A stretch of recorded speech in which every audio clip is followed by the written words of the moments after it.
फिर मैं पढ़ाना शुरू करूं? बस इसको नोट करते करते समझ लो, ये लास्ट क्लास में करा दिया था मैंने।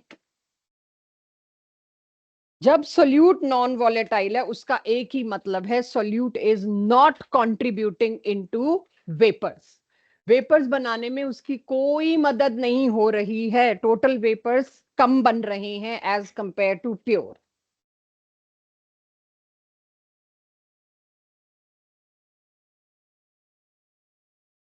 तो साथ साथ सुनते भी जाइए। मेरे मेरे को तो पता है कर लिया था, लेकिन किसी ने बोला नो मैम, तो मैं भी चुप हो गई। मेरे हिसाब से कर लिया था, बट ठीक है, कोई बात नहीं, इट्स ओके। कराना तो है ही मुझे, मेरे को भी अंदाजा यही है, कर लिया था, but it's okay. Total vapour pressure आपने लास्ट क्लास में देखा, जितने भी कंपोनेंट है, क्योंकि बाइनरी ही मेरा सिलेबस है, दो ही कंपोनेंट है ए और बी, तो pressure due to A plus pressure due to B दोनों को हम ऐड कर देंगे। जब हमने दोनों को ऐड कर दिया, मेरे पास क्या आ गया? Total pressure.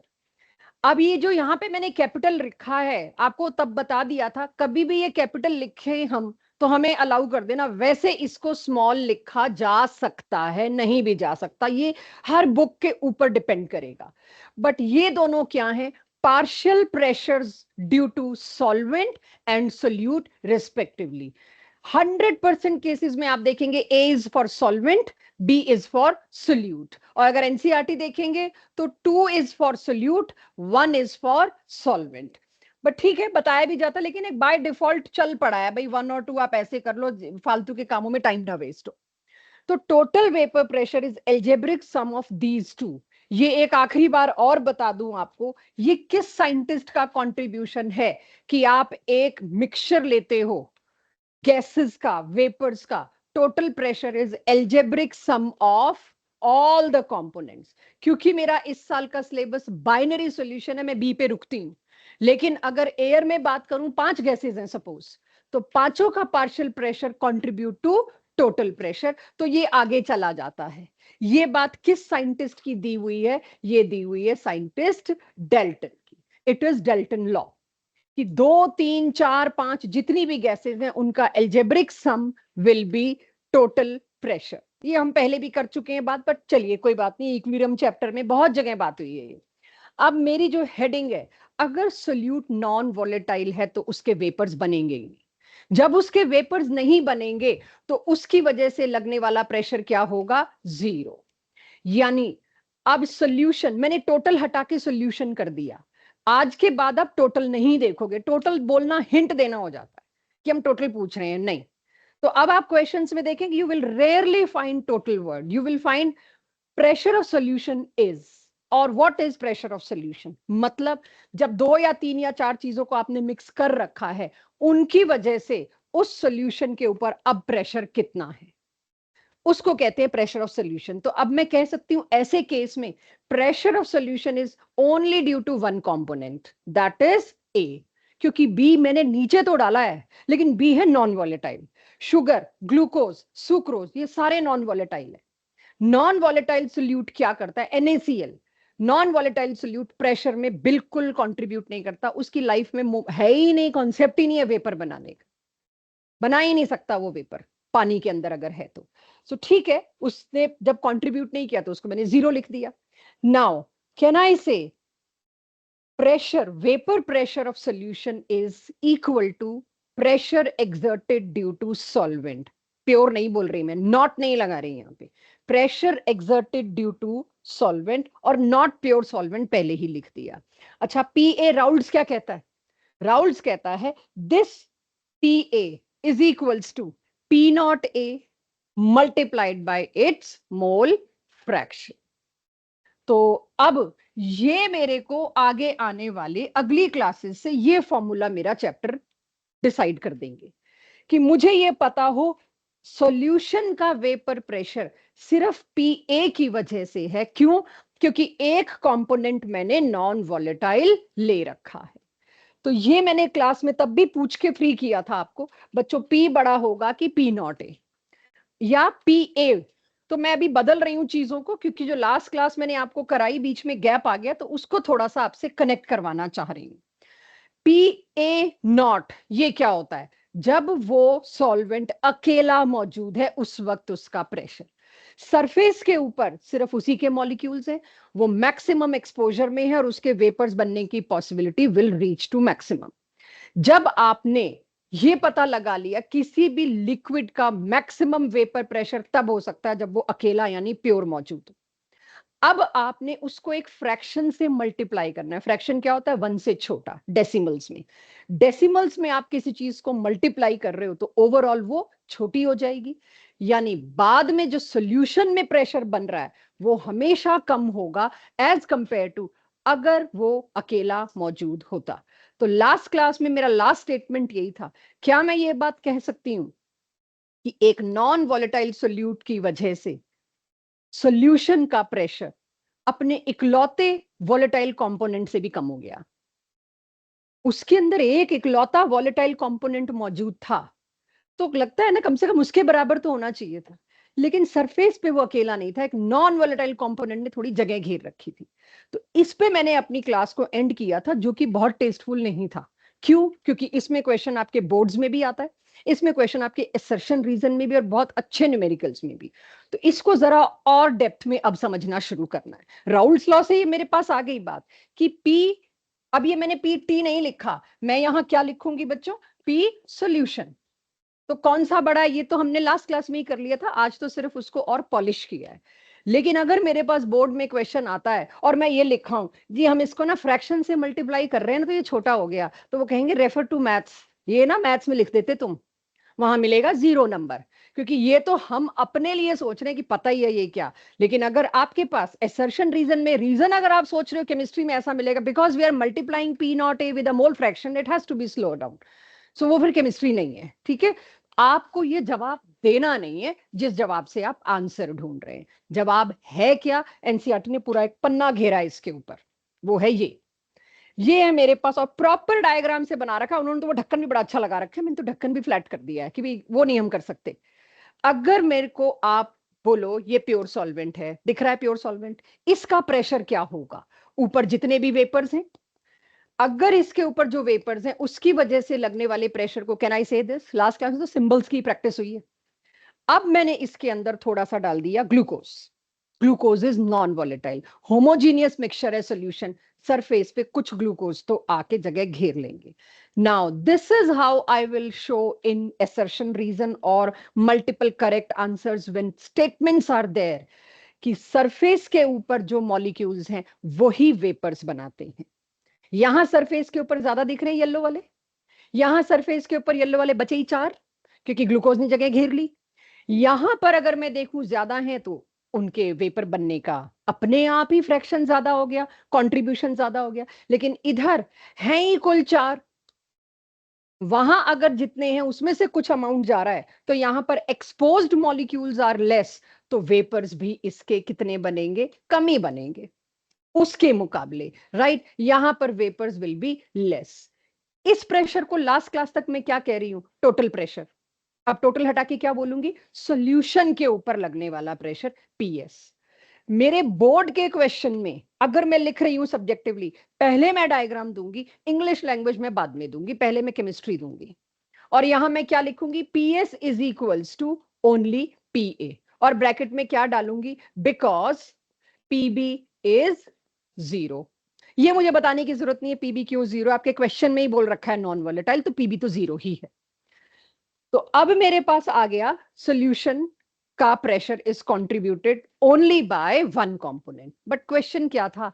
Why we observe lowering in vapour pressure if we add a non volatile solute. हमें प्योर सॉल्वेंट में अगर एक नॉन वॉलेटाइल सोल्यूट डालने पर लोअरिंग मिलती है तो क्यों? ये है उसका एक्सप्लेनेशन जो मैंने दिया। बिकॉज अब मैं नीचे इंग्लिश लिखनी शुरू करूंगी अपने लिए, because surface is occupied by few of solute molecules which are not volatile, hence vapor possibility of solvent decreases, जिसकी वजह से वेपर प्रेशर लोअर डाउन हो जाएगा। ये मोल फ्रैक्शन से मल्टीप्लाई करेंगे वगैरह वगैरह नहीं चलेगा। मैं आपको 2 मिनट दे रही हूं, लिखिए इसको। मैं एक बार और बोल देती हूँ क्योंकि अब इतने बड़े होंगे कि डिक्टेशन नहीं होनी चाहिए। मैं एक बार फिर से बोल देती हूँ आपका कॉन्सेप्ट, आप अपनी लैंग्वेज में लिखिए। Because when we add non volatile solute, its molecules occupy some of the surface, leaving less possibility for solvent molecule to convert into vapor, hence vapor pressure decreases. अब इसे अपनी भाषा में लिखिए. I am giving you 2 minutes. कि आपने 5-7 phrases लिख लिए, 2-3 फ्रेजेस लिख लिए, उनको जोड़ोगे तो आपका अपने आप कॉन्सेप्ट सेट हो जाएगा. कीवर्ड्स लिख लिए. सो अब मेरे पास अगर बोर्ड्स में आता है, किसी असेसर उसमें आता है मल्टीपल करेक्ट में, स्टेटमेंट वालों में, तो मेरे को पता होना चाहिए ये लाइन कहीं नहीं मिलेगी कि फ्रैक्शन से मल्टीप्लाई करके तो छोटा ही होना है. No ways at all, never. अच्छे डिफिकल्ट क्वेश्चन जेई एडवांस के अगर आप ये फ्रैक्शन से मल्टीप्लाई करने के कॉन्सेप्ट पे गए तो गलत हो जाएंगे. सो अब मैं मान रही हूँ मेरी क्लास को ये पता चल गया कि अगर मेरे को खाना बनाना है और पानी उबालना है, पानी उबाले बिना कोई खाना नहीं बनता, क्योंकि जो वेजिटेबल्स हैं उसके अंदर भी वाटर है. और अगर आप पल्सेस भी पका रहे हैं तो उसमें भी पानी डाल के पका रहे हैं. जितनी जल्दी पानी सूख जाएगा उतनी जल्दी जल जाएगा. मेरे को पानी सूखने नहीं देना है, तो पानी के वेपर्स कम बने उसके लिए मेरे को नमक डालना जरूरी है. इसीलिए अगर आप कुकिंग के दौरान नमक नहीं डालते हैं तो आपको पानी 3 गुना डालना पड़ता है, क्योंकि वो सूख जाएगा. नमक डालते ही, जिसमें आप 1 गिलास पानी डाल रहे हैं, नमक डाल दिया तो आपको आधा गिलास पानी लगेगा. इतना फर्क पड़ जाता है सिर्फ नॉन वॉलेटाइल सोल्यूट के होने से, कि वो पानी को जल्दी उड़ने नहीं देगा और तब तक आपकी कुकिंग हो जाएगी. तो this is science behind salt being used in cooking, while cooking. ठीक है, आगे आपके पास कि लोअरिंग क्यों होती है. अब आ जाते हैं हमने लास्ट क्लास में क्वेश्चन किया था, मुझे उसका कंटिन्यूएशन में लेके जाना है. ये मैं आपको कह नहीं रही आप अभी करो, लेकिन एक क्वेश्चन है मेरे पास, या किया था नहीं किया था बाद की बात है. देखो जो डीपीपी दी थी मैंने, ये कौन सा क्वेश्चन है? 18 ग्राम ग्लूकोज, फर्स्ट क्वेश्चन. चलो मैं ठीक ही लिख रहा है, क्वेश्चन 1. आप सिर्फ इस क्वेश्चन को समझिए कि क्या है ये क्वेश्चन. कुछ हिंट नहीं दे रखी, क्वेश्चन की लैंग्वेज भी आपके पास है. 18 ग्राम ग्लूकोज और इतने ग्राम वाटर को मिक्स किया गया सॉल्यूशन बनाने के लिए. क्वेश्चन की प्रॉपर लैंग्वेज आपके पास है. देखिएगा उसमें कहीं लिखा है नॉन वॉलेटाइल? चेक, नहीं लिखा, कभी भी नहीं लिखा होगा. आपको खुद पहचानना है कि ये तो नॉन वॉलेटाइल है, और ये आपको धीरे धीरे इन्हीं डीपीपीस के थ्रू क्लास करते हुए आपको पता चल जाएगा भाई ये तो नॉन वॉलेटाइल है. ग्लूकोज, शुगर, स्टार्च, NaCl, ये सारे नॉन वॉलेटाइल है, बताए जाएंगे आपको साथ साथ. तो अब मुझे पता है ये दोनों मिक्स किए, और मुझसे क्या पूछा गया है. देखिए, vapour pressure of water for solution at STP. बहुत, जितना छोटा क्वेश्चन है उतना खतरनाक है ये. क्या पूछ लिया इसमें मेरे से? वाटर का वेपर प्रेशर. अब वाटर का वेपर प्रेशर पूछ लिया तो मैं तो ये सोचने बैठ जाऊंगी ये नो. प्योर वाटर का तो मैं पता है at STP, standard temperature pressure. Pure water का प्रेशर तो मेरे को पता है कितना होगा. STP मतलब 1 एटमॉस्फेयर या 760 मिलीमीटर Hg. मेरे से क्या पूछा है? Vapour pressure of water for this solution. इस सॉल्यूशन के अंदर वाटर की वजह से बनने वाला वेपर प्रेशर निकालो. यानी PA0 नहीं पूछा मुझसे. मुझसे क्या पूछा है यहां पर? PA पूछा है. ये आपकी पहली कसरत होगी कि आपको ये पता चले. आपसे वाटर का प्रेशर पूछा है तो वो नॉट वाला पूछा है यानी प्योर, कि सॉल्यूशन वाला पूछा है. ये पहली फाइट है इसके अंदर, पहली गलती आप यही करोगे. तो अगर मैं वो देखूं तो यहाँ मेरे से PA पूछा है, चलो जी करते हैं. अब देखिए मैंने T हटा दिया, यहां से S ले आई मैं. Pressure of solution is given by water, और यहां पर मैंने क्या लिख दिया? ग्लूकोज का G. ग्लूकोज क्योंकि नॉन वॉलेटाइल है, इसकी जगह क्या कर दिया मैंने? 0. अब मेरे को कितने ग्राम वाटर है, कितने ग्राम ग्लूकोज है दे रखा है. ग्लूकोज का मोलर मास धीरे धीरे इस चैप्टर में इतना आना है ग्लूकोज कि आपको याद हो जाएगा 180 होता है. कैलकुलेशन इस तरह की मिलेंगी कि आपके लिए बहुत ईजी रहेगी. अच्छा, वाटर का आपको पता है 18 होता है. आप दोनों के नंबर ऑफ मोल्स निकालेंगे. जब दोनों के नंबर ऑफ मोल्स निकल जाएंगे, मोल फ्रैक्शन ऑफ वाटर आ जाएगा. लास्ट क्लास में एक क्वेश्चन तो पूरा किया था हमने इसके ऊपर. मोल फ्रैक्शन ऑफ वाटर आते ही ये आपको क्वेश्चन में STP के थ्रू दे रखा है, P0 वाटर कह के नहीं दिया. तो P0 मेरे को क्या पुट करना है, आपकी मर्जी है, या आपके ऑब्जेक्टिव क्वेश्चन की यूनिट्स बताएंगी. आपको एटमॉस्फेयर लेना है कि 760 मिलीमीटर Hg की क्या. और जब तक ये बोर्ड का है तो आपकी फ्रीडम, आप कुछ भी ले लो. तो मेरे जैसा तो 1 एटमॉस्फेयर लेगा अगर ये बोर्ड का क्वेश्चन है. I pick 1 atmosphere. क्यों 760 भी लाऊं मल्टीप्लाई डिवाइड करने में? तो मैंने अपनी मर्जी से यहां पर P0W पुट किया, mole fraction of water put किया. आ गया मेरे पास, क्योंकि मेरे से पूछा ही क्या गया था। यहीं पे कंफ्यूजन होता है। हमसे इसमें सॉल्यूशन का प्रेशर थोड़ी पूछा है मैम, हमसे इसमें पूछा है सॉल्यूशन में लगने वाला वाटर का प्रेशर। भाई टोटल है ही वही, क्योंकि दूसरा तो नॉन वोलेटाइल है। तो जब सॉल्यूशन बनी हुई है, कंपोनेंट दो ही हैं, एक उसमें नॉन वोलेटाइल है, तो बचा ही सिर्फ वाटर। तो वाटर की वजह से लगने वाला प्रेशर ही तो सॉल्यूशन का प्रेशर होगा। ये कॉन्सेप्ट पे ये क्वेश्चन है जो आपके डीपीपी का शायद पहला क्वेश्चन। अंडरस्टूड? यहां किसी को कोई डाउट? तो ये क्वेश्चन आप पूरा नहीं सॉल्व कर रहे, ये खुद सॉल्व करेंगे। आपको सिर्फ बता दिया, नॉन वॉलेटाइल आते ही आपके लिए क्वेश्चन कितना आसान हो जाता है। लास्ट क्लास में आपने 2 क्वेश्चन की जिसमें दोनों कंपोनेंट वॉलेटाइल थे और उसके मोल फ्रैक्शन पुट करना सब कुछ कर दिया। ये उससे आसान है, बस एक चीज पता होनी चाहिए। आप देखिए इस क्वेश्चन में इंफॉर्मेशन कितनी कम है। यहाँ पे 2 काम की, एक तो नॉन वॉलेटाइल खुद ढूंढो और एक प्रेशर हम नहीं बताते जी प्योर का, खुद दे दिया। एसटीपी लगाओ अपने आप, जो लगाना है उसी हिसाब से कैलकुलेशन। क्या मैं मान सकती हूँ ये मेरे बच्चे कर लेंगे? अंडरस्टैंडिंग हो जाएगी, बाकी पता चली जाएगा थोड़ी देर में। अब आ जाते हैं इसी डीपीपी का, शायद क्वेश्चन नंबर का चेंज हो सकता है बच्चों, 10 और 11। 10th है ना, मुझे भी यही लग रहा था शायद क्वेश्चन नंबर डिफरेंट हो सकता है। आई डोंट वांट आप यहां देखें, आप खुद करें और मुझे आंसर दें।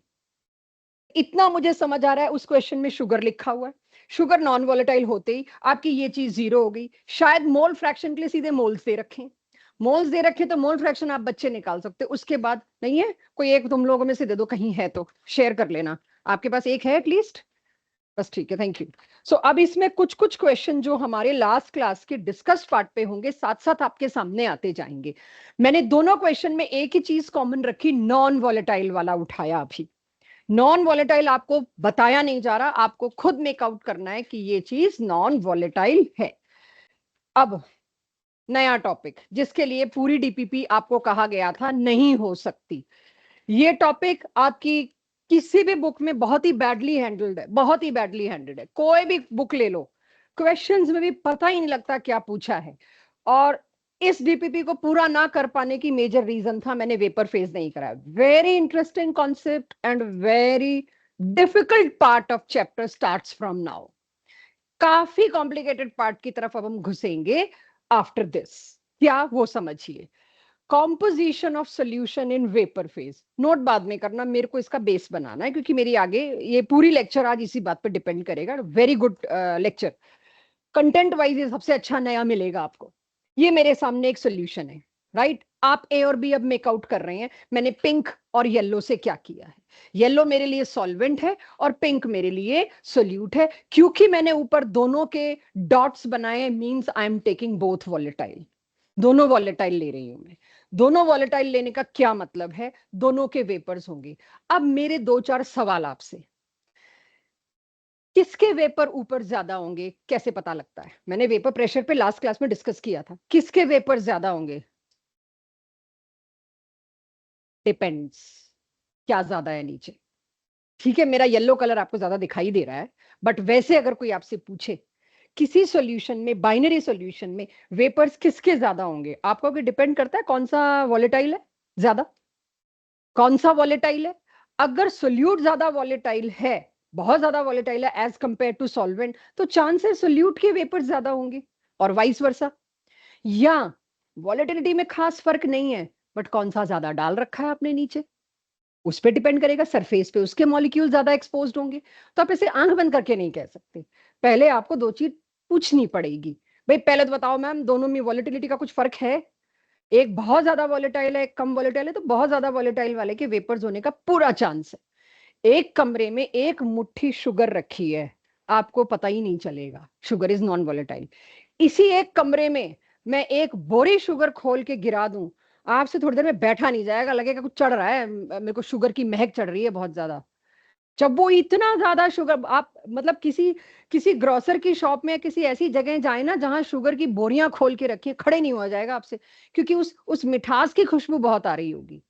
तो जब वो इतना बल्क में है तो वो भी वॉलेटाइल बन गया, इतना बल्क में है वो। कहते हैं हम नॉन वॉलेटाइल है, जरा सी शुगर का कुछ पता भी नहीं चलेगा, बट ये फैक्ट है कि आप दिवाली मार्केट अब गुजरो ना, जहां पतासे पड़े हो, आपसे ज्यादा गुजरा नहीं जाएगा, वहां पे है वो चीनी। सो पॉइंट यहां पर ये है, आप नहीं बता सकते किसके वेपर ज्यादा होंगे, आपको दो बातें पहले पूछनी पड़ेंगी। जनरली सॉल्वेंट ज्यादा होता है, सोल्यूट कम होता है। यस, उस केस में मैं कह सकती हूँ सॉल्वेंट के वेपर ज्यादा और सोल्यूट के वेपर्स कम। अब मैंने लिखा है XB, B stands for solute. What is the meaning of XB from last class is mole fraction of that component B, of course, in dissolved phase or liquid phase. लेकिन ऊपर भी तो vapours दोनों के हैं, ऊपर मौजूद वेपर्स के मोल्स कितने हैं, राइट? जितना नीचे है सारा तो ऊपर नहीं जा रहा बच्चों, लिक्विड पड़ा हुआ है, कुछ हिस्सा ही ऊपर गया है। वेपर फेज में सोल्यूट कितना पहुंचा है, उसका mole fraction is Y, not X। X का मतलब स्ट्रिक्टली क्या है, डिसॉल्व्ड सोल्यूट कितना है। Y का मतलब स्ट्रिक्टली क्या है, ऊपर पहुंचा हुआ सोल्यूट कितना है। तो वेपर फेज में भी मोल फ्रैक्शन आपसे पूछा जा रहा है, और ये आपके लिए सिंबल बिल्कुल अलग है, YB। My question to you, just a guess, क्या XB एक ही सोल्यूट है और YB सेम होंगे?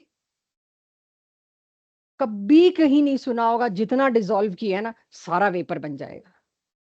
मैंने अगर 2 मोल डिसॉल्व किया है किसी चीज को, 2 का 2 मोल ऊपर आ जाएगा, फिर नीचे सॉल्यूशन कहां रही? नेवर। तो एक्स नेवर तो नहीं कहना चाहिए, नेवर तो इस सब्जेक्ट में चलता ही नहीं है।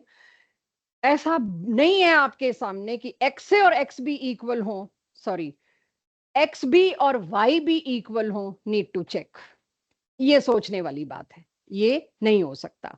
सो दोनों वैल्यूज डिफरेंट हैं, दोनों डिपेंड करती हैं भाई उनकी वोलेटिलिटी और कॉन्सेंट्रेशन बहुत सारी चीजों पे। तो सबसे पहले इतनी देर बिताने का मकसद क्या था, आपको वाई बी और एक्स बी पता हो। दूसरी बात, भाई ये नाप कैसे सकते हो तुम? प्रेशर तो तुम अकेले का नाप नहीं पा रहे, प्रेशर सॉल्यूशन का ला रहे हो, फिर सोच रहे हो इतना गुना इससे होगा, इतना गुना इससे होगा। ये जाके वेपर गिन कौन सकता है? ये तो मैं गिन सकती हूँ, मैं तोल के डाल रही हूँ 18 ग्राम ग्लूकोज, तो मुझे पता है ग्लूकोज के कितने मोल हैं। वाटर भी मैं तोल के डाल रही हूँ 200 ग्राम, मुझे पता है नीचे एक्स ए एक्स बी एक्सपेरिमेंटल फैक्ट है। ये कौन जाके वेपर्स गिन सकता है? आज तक ऐसी कोई मशीन नहीं आई। How will you find out? Anybody, any suggestion? तुम्हें दिख रहा है वैसे, पर तुम्हें काम ही ये दिया है लैब में, बताओ ऊपर कितने मोल्स बी के पहुंचे। वेपर्स में जाके तुम कुछ नहीं कर सकते, राइट? तुम नहीं काउंट कर सकते, ऐसा कोई तरीका नहीं है। तो मैंने क्या किया, मैंने इसी सॉल्यूशन को उठा के डिस्टिलेशन किया। डिस्टिलेशन टर्म क्या है, मतलब क्या है, मैंने राउंड बॉटम फ्लास्क में ऊपर वाली सॉल्यूशन को एज इट इज डाला और इसको उबलने छोड़ दिया, फ्लेम पे रख दिया। जो भी उस टेम्परेचर पर वेपर्स बन रहे होंगे, आपको पता है टेम्परेचर बढ़ाते जाओगे वेपर्स बढ़ते जाएंगे। अच्छा, टेम्परेचर मैंने फिक्स कर दिया, मैं 70 डिग्री पे लाई हूं बस। 70 डिग्री के हिसाब से मैंने फ्लेम थर्मोस्टेट सब सेट कर दिया, 70 से ऊपर नहीं जाएगा। 70 डिग्री पे थोड़ी देर लगेगी और इक्विलिब्रियम बन जाएगा। जितने ऊपर जाने थे और जितने नीचे आने थे, 70 डिग्री टेम्परेचर। आपने देखा, बर्तन फ्लैट ले लो या लंबा ले लो, वेपर प्रेशर डिपेंड नहीं करता शेप पे, वो डिपेंड करता है टेम्परेचर क्या लिया है। फ्लैट लोगे तो जल्दी होगा, लास्ट क्लास में बोला भी था इवेपोरेट फास्ट होता है, परफेक्ट। फ्लैट लोगे तो इक्विलिब्रियम जल्दी आ जाएगा, आप ऐसे लंबा लोगे तो इक्विलिब्रियम आने में थोड़ी देर लगेगी। लेकिन वेपर प्रेशर डिपेंड सिर्फ एक बात पे कर रहा है, सेम लिक्विड का टेम्परेचर।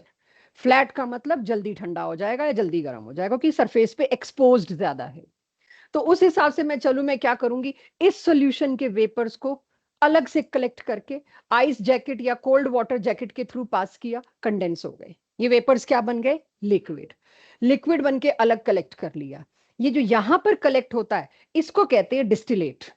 अब आप एनएमएससी के क्वेश्चन या डीपीपी के क्वेश्चन उठाएंगे और एक दो लेक्चर के बाद, तो आपको मिलेगा क्वेश्चन में क्या पूछ रखा है, mole fraction in distillate is. आप कहोगे किस में पूछा है? ना तो बोल रखा है वेपर फेज, ना बोल रखा है आप हमें बताओ सॉल्यूशन में। अच्छा, जब हम कर रहे होते हैं फ्लो में क्वेश्चन, हम तो मोल फ्रैक्शन एक्स से एक्स बी निकाल के टिक करते हैं और पहली या दूसरी ऑप्शन सजा के वही रखी होती है, और -1। क्यों? मोल फ्रैक्शन किस में पूछा आपसे कि डिस्टिलेट क्या एक्चुअली वेपर, उसको ठंडा करके ही लाई हूं मैं। लिक्विड स्टेट में मैं मोल फ्रैक्शन पता लगा सकती हूँ, नंबर ऑफ मोल्स पता लगा सकती हूँ, वेपर्स में नहीं लगा सकती। फिर मैंने टीम बिठाई, ढूंढो इसमें कितना है। तो इसमें उन्होंने बताया जी ए इतना है और बी इतना है, इसका मतलब वाई ए वाई बी मिल गया। तो वाई ए वाई बी ऐसे ढूंढा गया। डिस्टिलेट में जो मोल फ्रैक्शन है वो मतलब वेपर फेज में है। एक्स ए यहां कितना था, वाई ए यहां कितना था, एक्स बी यहां कितना था, वाई बी यहां कितना था। तो आप क्वेश्चन में वेपर फेज ढूंढने के चक्कर में डिस्टिलेट भूल मत जाना। तो सबसे बड़ी बात, डिस्टिलेट में पूछने का मतलब क्या हो सकता है, इसमें एक ही गलती होती है बच्चों से, वो है डिस्टिलेट। और अक्सर हर साल एनएमएसटी का वो क्वेश्चन हमारे पास डाउट में आता है, तो हम उसको पहले ही रेक्टिफाई करने की कोशिश कर रहे हैं।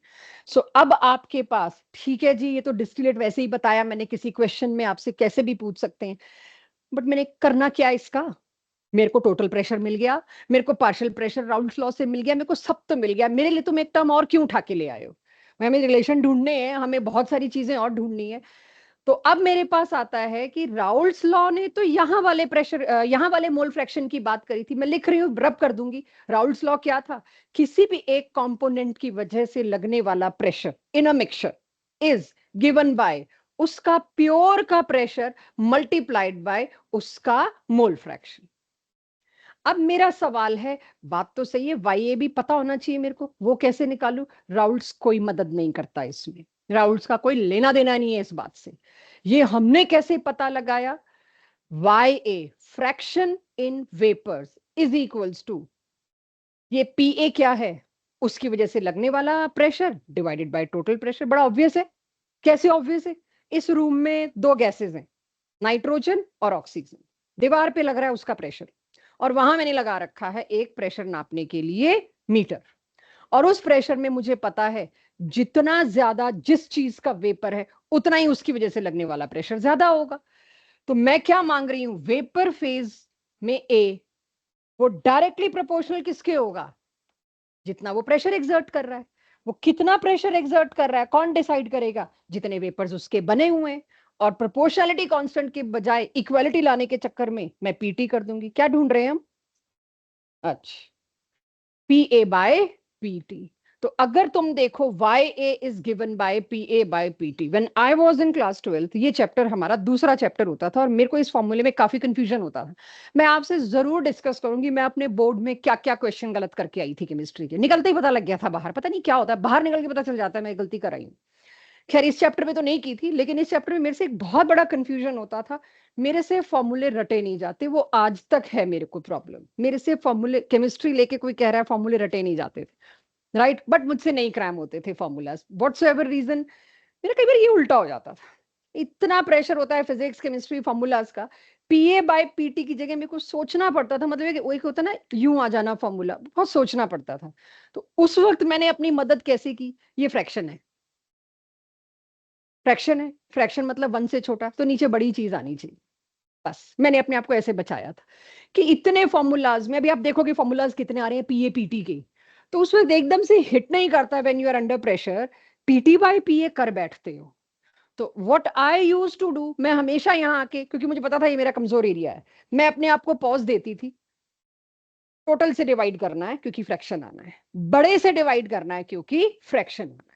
तो Y A is always P A by P T. अब वाई ए आ गया तो वाई बी तो आ ही जाएगा, वन में से माइनस कर दोगे, स्टिल किसी को लगे नहीं हमें वाई बी भी चाहिए, तो Y B is equals to P B by P T. क्योंकि अभी आप नोट नहीं कर रहे हैं, मुझे यही चाहिए, थोड़ा सा फोकस चाहिए, तो लेट मी क्लोज दिस।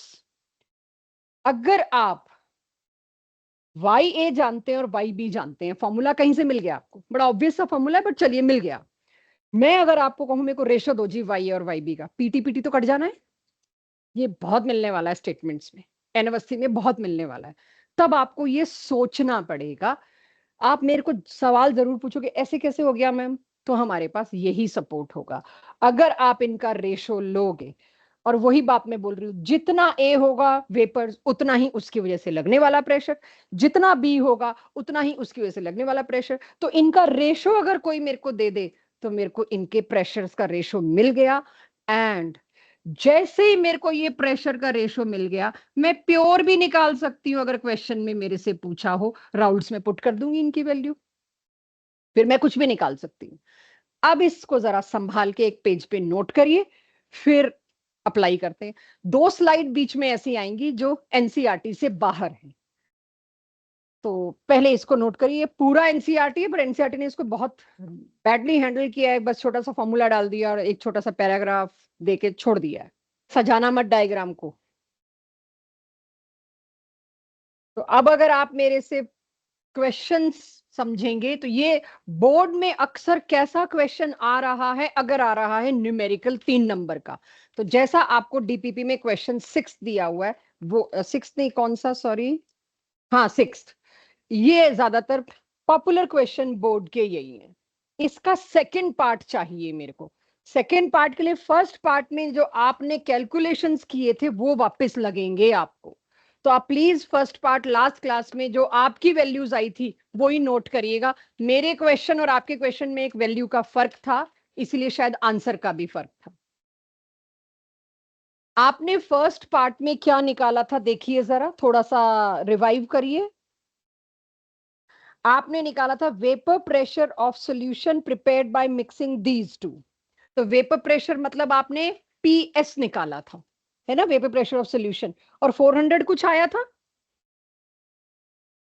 हाँ, मेरा 400 कुछ आ रहा था और आपका कुछ और आ रहा था, शायद कुछ वैल्यू का फर्क था। तो जो भी आपके क्वेश्चन में वेपर प्रेशर पीटी आया था वो आपने देख लिया क्या आया था। एवरीबॉडी सब कनेक्ट कर पा रहे हो। अब इस क्वेश्चन को आप मेरी सॉल्यूशन मत देखना, क्योंकि मेरे में वैल्यू अलग होगी, क्योंकि मेरे क्वेश्चन की वैल्यू और आपके क्वेश्चन की वैल्यू मैच नहीं कर रही, बट मेथड सेम है। अब आपको इसके सेकंड पार्ट में पूछ लिया गया mole fraction of each component in vapour phase. उसके लिए आपको डाइक्लोरोमीथेन का निकालना है, तो क्या करना पड़ेगा, उसका अपना pressure by total pressure. Total pressure जो आपके क्वेश्चन में निकला है वो आप डिनोमिनेटर में पुट करिए, मेरे क्वेश्चन में जो निकला है वो मैं पुट कर रही हूं। तो आपने टोटल प्रेशर कितना निकाला बच्चों, तो यहां पर 141 पुट किया, जो भी आया। आपने उस दिन ये कितना निकाला, pressure exerted due to, partial pressure exerted due to dichloromethane, which was P0 CH2 Cl2 into उसका मोल फ्रैक्शन, वो भी निकाला होगा आपने। ये दोनों चीज उस पार्ट से निकलेंगी जो आप निकाल के आ चुके हैं। अनन्या चेक करो क्या था, लॉस्ट से हो, निकालो क्या आया था, ये क्या आया था आपके क्वेश्चन में। सौरेश, क्या कॉपी अलग है उसकी, हाँ, निकालो। जो भी आया था सेम क्वेश्चन का सेकंड पार्ट है, निकालिए और मुझे बताइए मेरी वैल्यूज क्यों अलग हैं, क्योंकि मेरे क्वेश्चन में वैल्यू अलग थी, आपके क्वेश्चन में मैथमेटिकल वैल्यू अलग थी। बताना परीक्षित मेरे को आपका आंसर क्या आ रहा है, mole fraction in vapour phase. Check.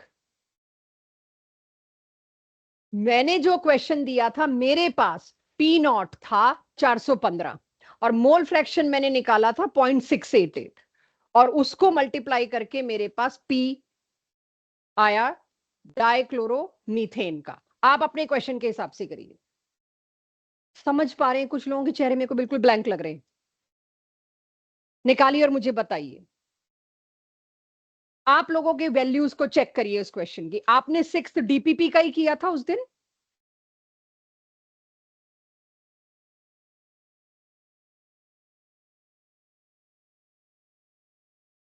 What I am telling you is method. मेरे क्वेश्चन के कंटिन्यूएशन में है ये, आपके क्वेश्चन के कंटिन्यूएशन में। आपको पूछा गया किसी एक फ्रैक्शन की वजह से, किसी एक कंपोनेंट की वजह से वेपर में लगने वाला फ्रैक्शन, आपको ये दोनों उस क्वेश्चन से, उस पार्ट से निकालना है, फर्स्ट पार्ट से। अगर किया था, कॉपी है तो निकालिए, कॉपी होनी चाहिए। हाँ जी, 0.5 का दूसरी डिजिट चाहिए मेरे को, 0.56, क्योंकि दोनों का आंसर 0.5 फंस जाऊंगी मैं, ऐसी ऑप्शन ही नहीं होगी। 0.56 कह रहे हैं एक का, तो दूसरा अपने आप 1 में से माइनस करके आ जाएगा। आपने अब एक्स ए पढ़ लिया, वाई ए पढ़ लिया, और एक बार यहां सोच लो एक्स ए क्या है। एक्स ए किस चीज का हिस्सा है, राउल्स लॉ का। अगर मैं कहूं व्हाट इज एक्स ए, तो it is P A is equals to X A into P not A. And what is Y A, Y A is P A divided by P T. ये दो formulas आपको पता है। Now relation between X A और Y ए, मैंने भी थोड़ी देर पहले पूछा दोनों बराबर नहीं है, तो दोनों में रिलेशन क्या है। अब अगर मैं उसकी बात करूं दोनों में रिलेशन क्या है, तो this formula we are not suppose to derive, although we can derive. आपको पता है ये क्या होता है, आपको पता है ये क्या होता है, बट आपको ये डिराइव नहीं करना चाहिए। वजह है, अगर ऑब्जेक्टिव में और आ रहे हैं, इस पे क्वेश्चन आया और आप उस वक्त इसको डिराइव करने लग जाते हो, it will take little bit extra time, और वो हमें नर्वस करने, पैनिक करने के लिए इनफ होता है। जब हम बहुत बार इसकी रिवीजन करेंगे, आपको पता है बहुत बार होगी रिवीजन, ये उन चैप्टर्स में जिसकी सबसे ज्यादा रिवीजन होती है, और इतने टेस्ट होंगे आपके अक्टूबर ऑनवर्ड्स कि बार बार ये चीजें आएंगी तो रट जाएगा। और इस चैप्टर में बस ये 3-4 फॉर्मूले चिपक जाने चाहिए कहीं घर पे, ये दिखने हैं मेरे को।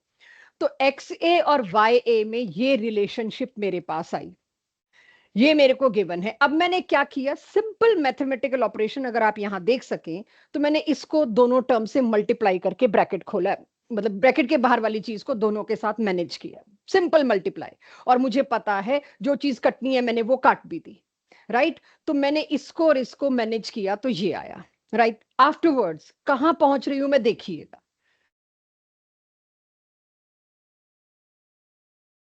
क्लियर है, बहुत सिंपल मैथमेटिकल ऑपरेशन है, बाहर के नेगेटिव को अंदर ले गई और कुछ भी नहीं।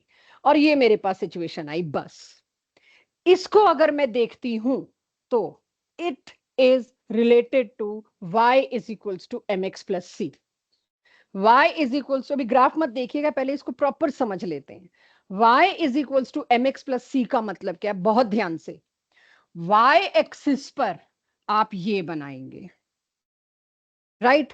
y एक्सिस पर आप क्या बनाएंगे, 1/xa, नॉट xa, 1/xa। और x एक्सिस पर आप क्या बनाओगे, 1/y। तो उस हिसाब से जब मैंने x एक्सिस पर 1/ya बनाया, ये क्या बनता है बच्चों, m, स्लोप, ये हो गया मेरा स्लोप। और वो जो c क्या बनता है, इंटरसेप्ट, ये हो गया मेरा intercept. Direct graphical question NEET तक पहुंचते हैं, और इसके ऊपर बहुत ही तगड़ा क्वेश्चन ग्राफिकल एडवांस में मिलता है, जिसमें आपकी एक्सेस बदल देंगे। वो सिर्फ मैथमेटिक्स लेने वाले बच्चे उस चीज को मैनेज कर सकते हैं कि अगर मेरे को 1/ya उधर ले जाना पड़ा, 1/x से इधर लाना पड़ा, they know what to do. वो स्लोप और इंटरसेप्ट ले आएंगे। अब आप उससे ज्यादा डिफिकल्ट प्रॉब्लम मैथ्स में डील करते हो, but expect such kind of questions in JEE advance. Graph की ये उलट पुलट काम वो करते हैं, हेनरी में हम कर चुके हैं एक आधा ऐसा, and will do practice also. So उस हिसाब से अगर मैं चलूं तो आपने देखा ये क्या आ गया बच्चों, स्लोप। और इंटरसेप्ट खुद बता सकते हैं, अब तो आप ही ने बताया मेरे को, this is intercept and this is slope. If I draw graph between these two, so अब आप जो इसको नोट करोगे, 1/xa और 1/ya, अगर मैं x और y, सॉरी, y और x एक्सिस पे बनाती हूं तो उसका स्लोप क्या आएगा, उसका इंटरसेप्ट क्या आएगा। पास्ट ईयर्स जब चाहे आप इस टॉपिक पे गूगल कर लो, सिर्फ ग्राफ पे क्वेश्चन है, इसका इंटरसेप्ट एंड स्लोप रिस्पेक्टिवली क्यों गलत होता है या क्यों वो दिए जा रहे हैं। इतना बड़ा फॉर्मूला याद करने में बच्चे आलस करते हैं, ये नहीं आएगा शायद, नोट करिए।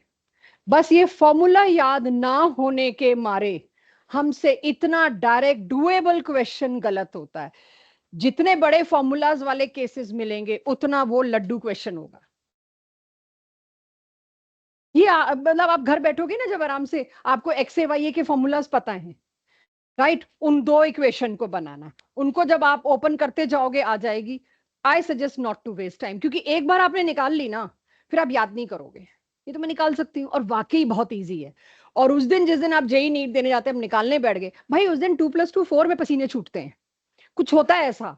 उस दिन 2+2 4 करने में सोचते हैं ये ठीक कर रहे हैं ना, कुछ इसमें तो गलती नहीं है, आप इतने कॉन्शियस होते हो, ये गलती होती है। प्रेशर कुकर, आप अच्छी खासी ड्राइविंग कर रहे होगे, लाइसेंस टेस्ट में फेल ही होके आओगे, क्योंकि उस दिन पता होता है कोई ऑब्जर्व कर रहा है। इतना मोड़ना, इतना मोड़ना, इतने कॉन्शियस होते हो, 8 बनाना है, मेरे से तो बनेगा नहीं, वैसे आवारा कितने 8 बनवा लो गाड़ी में बिठा के, उस दिन तो लाइसेंस टेस्ट में फेल ही होना होता है। This is what pressure does to us. मैंने तो दिया ही नहीं था, मैं कहा मेरा लोगे टेस्ट पहले केमिस्ट्री का दो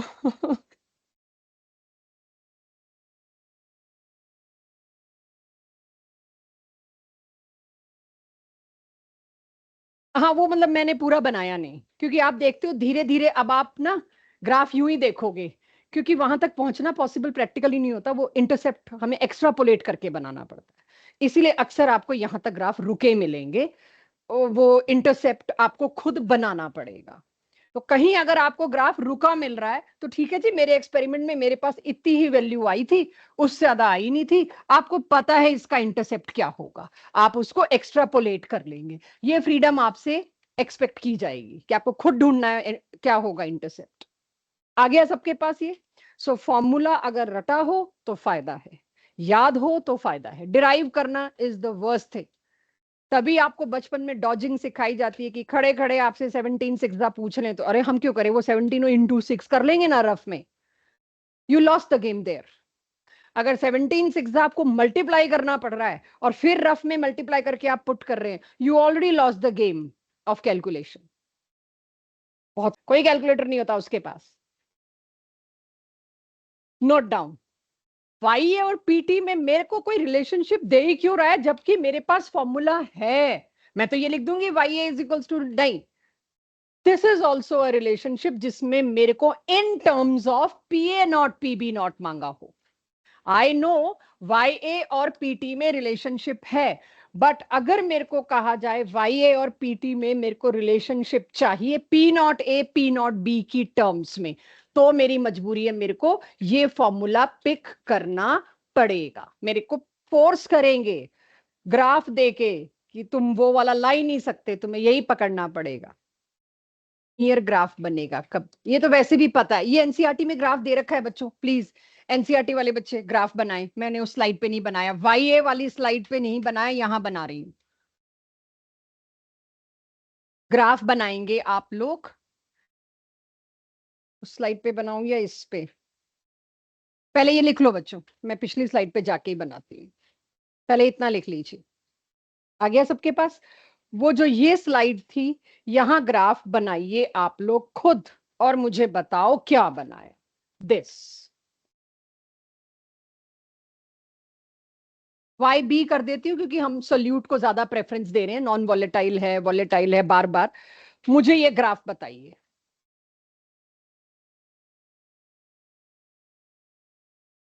बन सकता है इसके बीच कोई बुरा? अरे ये क्या होता है हाइपरबोला? चलो फिर मैं चेंज करती हूँ, हाइपरबोला हमारा नहीं है।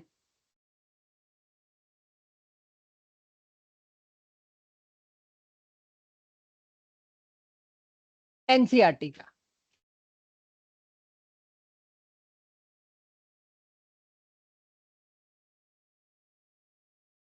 करेक्ट।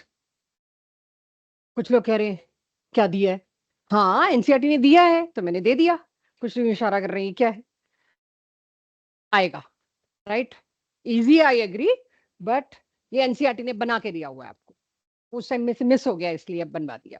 सो भाई जितना मोल फ्रैक्शन वेपर में वाई का बढ़ता जाएगा उतना उसकी वजह से लगने वाला प्रेशर बढ़ता जाएगा। अगर वाई का वेपर ही नहीं है, नॉन वॉलेटाइल है, तो उसकी वजह से कोई प्रेशर भी नहीं होगा, इसलिए इसका जीरो पे मिलना जरूरी है।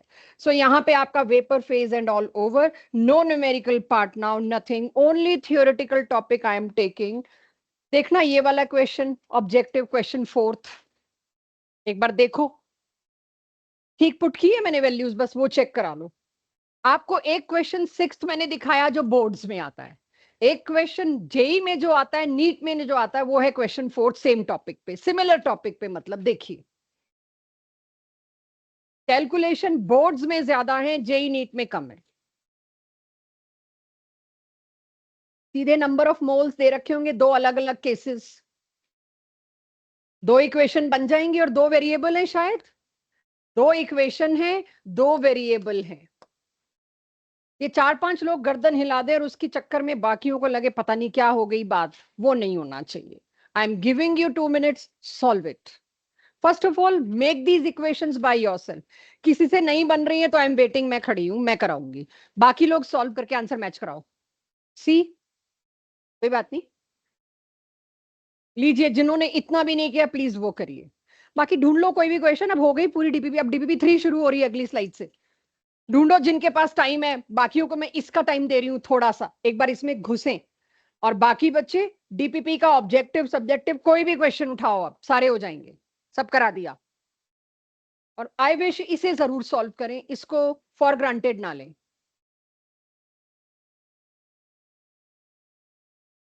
एनसीईआरटी वाले देखे 1st to 10th 8th कोई क्वेश्चन ऐसा है जो वैल्यू पुट करके भी नहीं हो रहा तो मुझे बताइए, और बाकी ऑब्जेक्टिव डीपीपी में से कोई भी क्वेश्चन उठाइए करिए जिनका ये हो गया हो, नहीं तो ये करिए, ये सबसे गंदे क्वेश्चंस में आता है, ये थोड़ा लंबा पड़ता है सोचना उस वक्त।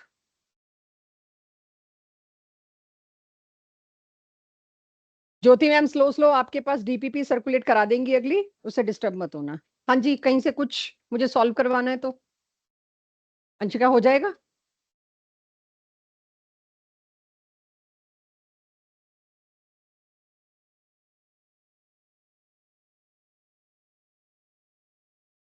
आपको जो भी क्वेश्चन दिख रहा है आप कोई भी उठा सकते हो डीपीपी से, to pass your time if you are waiting, मतलब आप बाकियों के इंतजार में बैठेंगे नहीं, उठाइए एक दो क्वेश्चन जो आपको दिख रहा है कि हाँ मैं कर सकती हूँ या कर सकता हूँ, उठा लो और करो, मुझे मत बताना।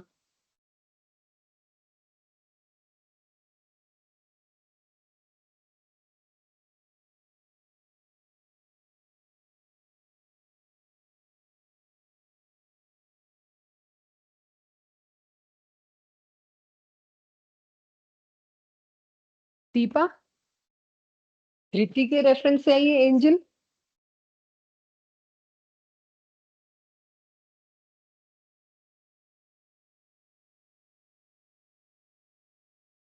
ये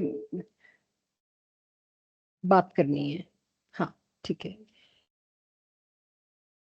इसकी भी भजन मैम भाई बहुत कम दे, बिल्कुल पहले उससे बात करो, प्रदीप से, बीच में मैं आती हूँ कि हम मेल कर रहे हैं कल चीज या शाम को, पूछ लो उससे। मैं भी अगली बार आऊंगी, मेरे को दिखा देना।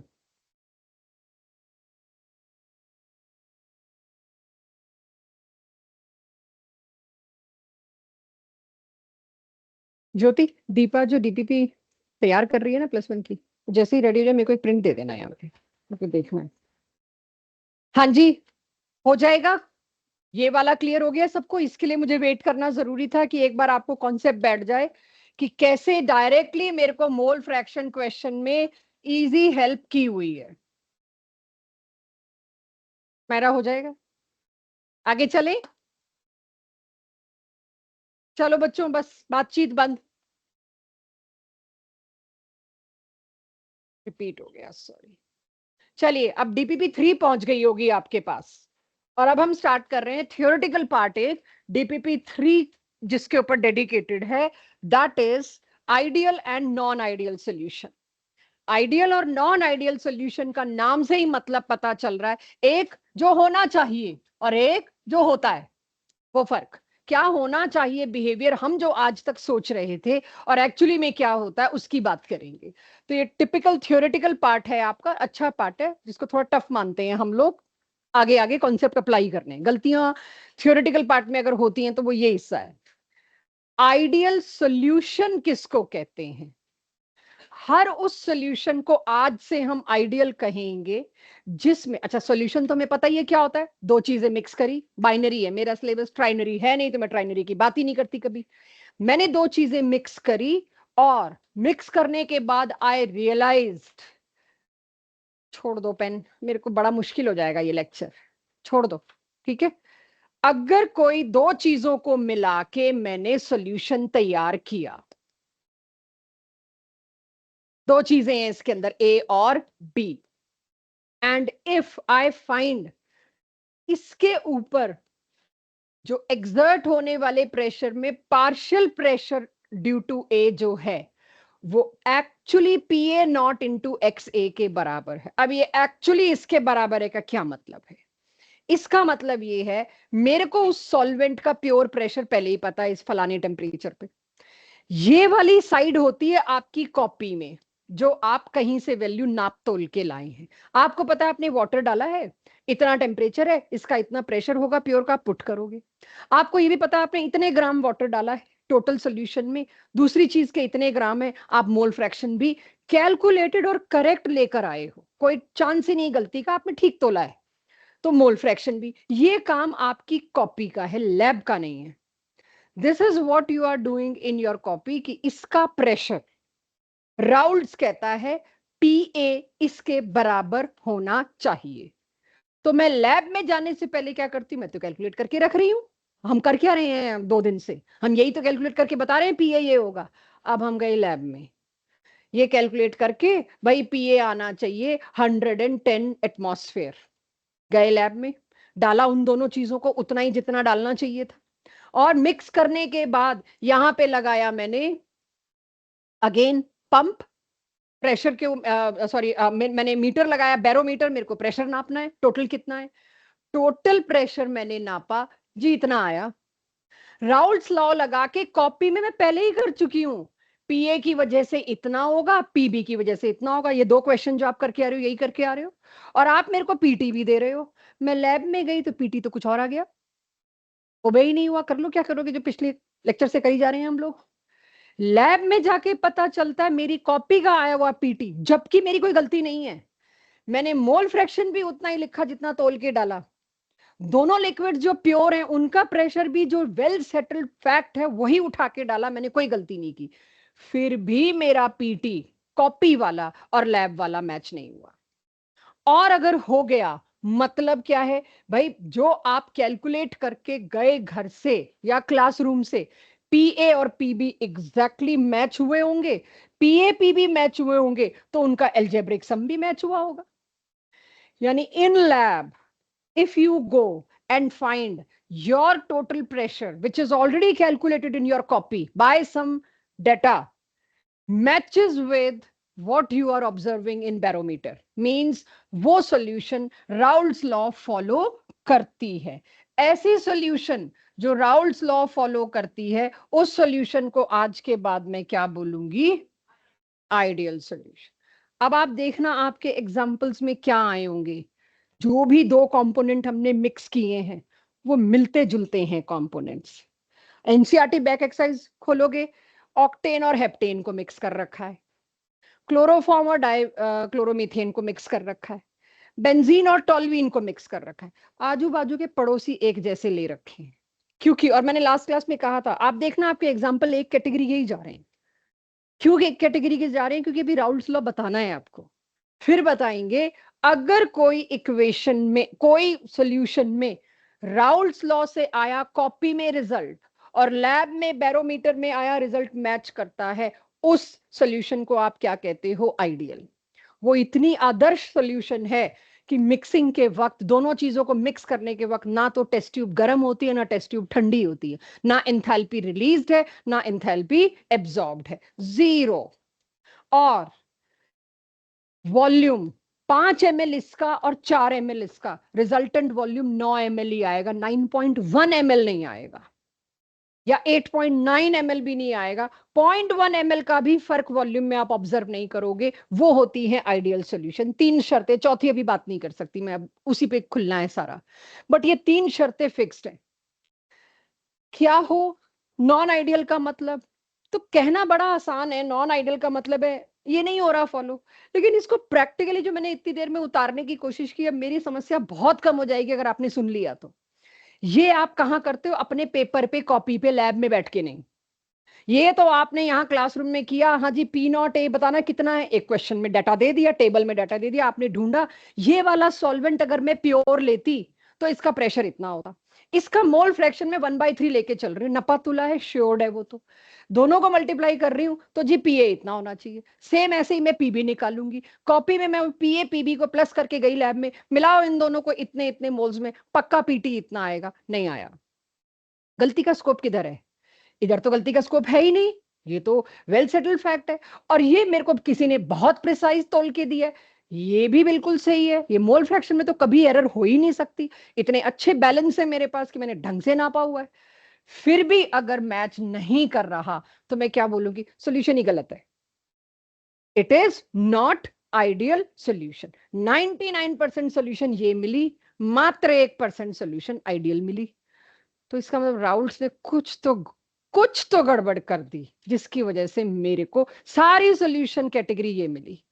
समथिंग इज वेरी रॉन्ग जो आपको बड़े प्यार से पढ़ा दिया गया और आपने हाँ हाँ हाँ हाँ करके मान ली, किसी ने ऑब्जेक्ट ही नहीं किया पिछली क्लास में, इतनी बड़ी बेवकूफी कर रहे हैं हम।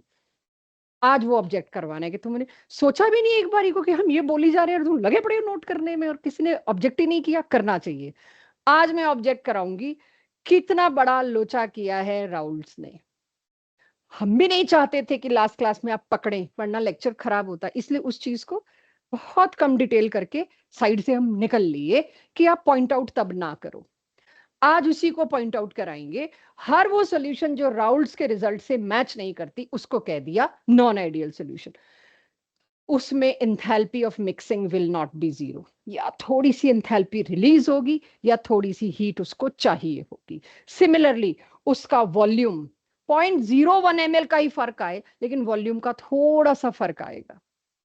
ऐसी सॉल्यूशंस को कहते हैं नॉन आइडियल सॉल्यूशन। एक सॉल्यूशन नहीं दी मैंने आपको एसीटोन और अल्कोहल की, पूरी डीपीपी देख लो। एक सॉल्यूशन नहीं दी मैंने आपको क्लोरोफॉर्म और बेंजीन की।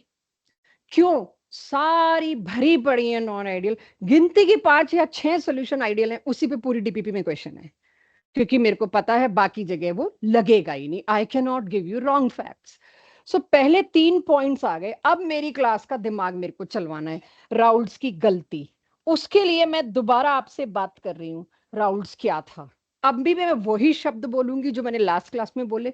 जिन शब्दों पे मैंने प्रेशर नहीं डाला, आज उन वर्ड्स को थोड़ा सा स्ट्रेस करके बोलूंगी, टू गिव यू हिंट कि राउल्स की गलती क्या थी। राउल्स कहते हैं एक सॉल्यूशन आपने बनाई दो चीजों की, राइट? दो कंपोनेंट्स हैं, उन दोनों कंपोनेंट्स के वेपर कहां जाएंगे? ऊपर। यहां पर क्या है? एक का फ्रैक्शन एक्स ए अंडरस्टूड है, दूसरे का फ्रैक्शन एक्स बी। यहां जो वेपर्स बनेंगे उनकी वजह से लगने वाले पार्शियल प्रेशर्स क्या हैं? पीए और PB. And Raoult comes here in scene now. अब आते हैं राउल सीन में और कहते हैं partial pressure of A exerted in this container is equal to, is proportional to, पहले इक्वल टू क्यों? प्रोपोर्शनल टू एक्स ए। कोई गलती नहीं लग रही मेरे को, होना भी यही चाहिए। जितना नीचे है वही तो डिसाइड करेगा, फेयर। फिर आ गया मेरे पास इज इक्वल्स टू, मेरे को एक कांस्टेंट लाना पड़ा, P not A into X A. Let me explain it once again. अगर मैं एक सॉल्यूशन बना रही हूं, उसमें मोल फ्रैक्शन ऑफ ए कितना है? ऑफ कोर्स जितना लिया है उसको किससे मल्टीप्लाई कर रही हूं? वो सॉल्वेंट जब प्योर प्रेजेंट है उससे, वो आना चाहिए। गलती क्या है इसमें? यही था राउल्स लॉ। क्या क्या थोड़ी सी बेईमानी लग रही है?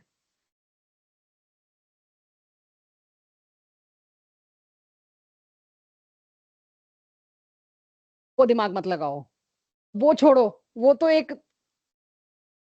इस स्टेटमेंट में कुछ अगला पिछला मत सोचो, बिल्कुल न्यूट्रली नए तरीके से दोबारा सुनो एक बार और। थोड़ी और हिंट डालती हूं मैं।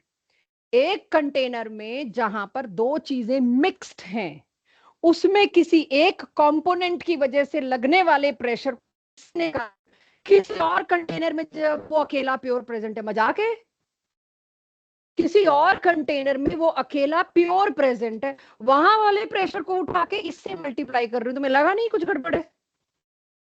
अब तुम दूसरे कंटेनर में जब वो अकेला बैठा है, न्यूट मतलब प्योर प्योर नॉट, जब वो अकेला बैठा होता है उसका प्रेशर उठा के तुम इस कंटेनर में ला रहे हो, तो मजाक नहीं लगा तुमको? हल लगने नहीं दिया हमने। This is what our skill is, hypnotise करना। दिमाग तो वैसे तुम बंद करके बैठते हो, 4:30 बजे निकलो, थोड़ा खोलो दिमाग। तो राउंड्स की सबसे बड़ी कमी भाई, इस कंटेनर का प्रेशर उठा के तुम इस कंटेनर मोल फ्रैक्शन से मल्टीप्लाई करके मेरे को कह रहे हो इतना ही प्रेशर इसमें लगेगा। 100% नॉन आइडियल आनी थी। काहे का आइडियल तुम दे रहे हो मेरे को इक्वेशन? आप समझ रहे हो बात को? वो कंटेनर जिसमें कुछ नहीं है वहां से प्रेशर उठाया, जिसमें कुछ है वहां का मोल फ्रैक्शन मल्टीप्लाई किया, and we are able to convince you very nicely. 27 साल बाद तुम भी कर लोगे, जब हर साल राउल्स लॉ ही पढ़ते रहोगे तो तुम भी कर लोगे कन्विंस। तो सॉल्यूशन की डेफिनेशन ही है, सॉल्यूशन बोलते ही उसको है जब दोनों नॉन रिएक्टिव है। तो यार क्या क्या क्या, फिर से बोलना। यार तुम ना थोड़ा जोर से बोलो, समझ नहीं पा रही हूँ।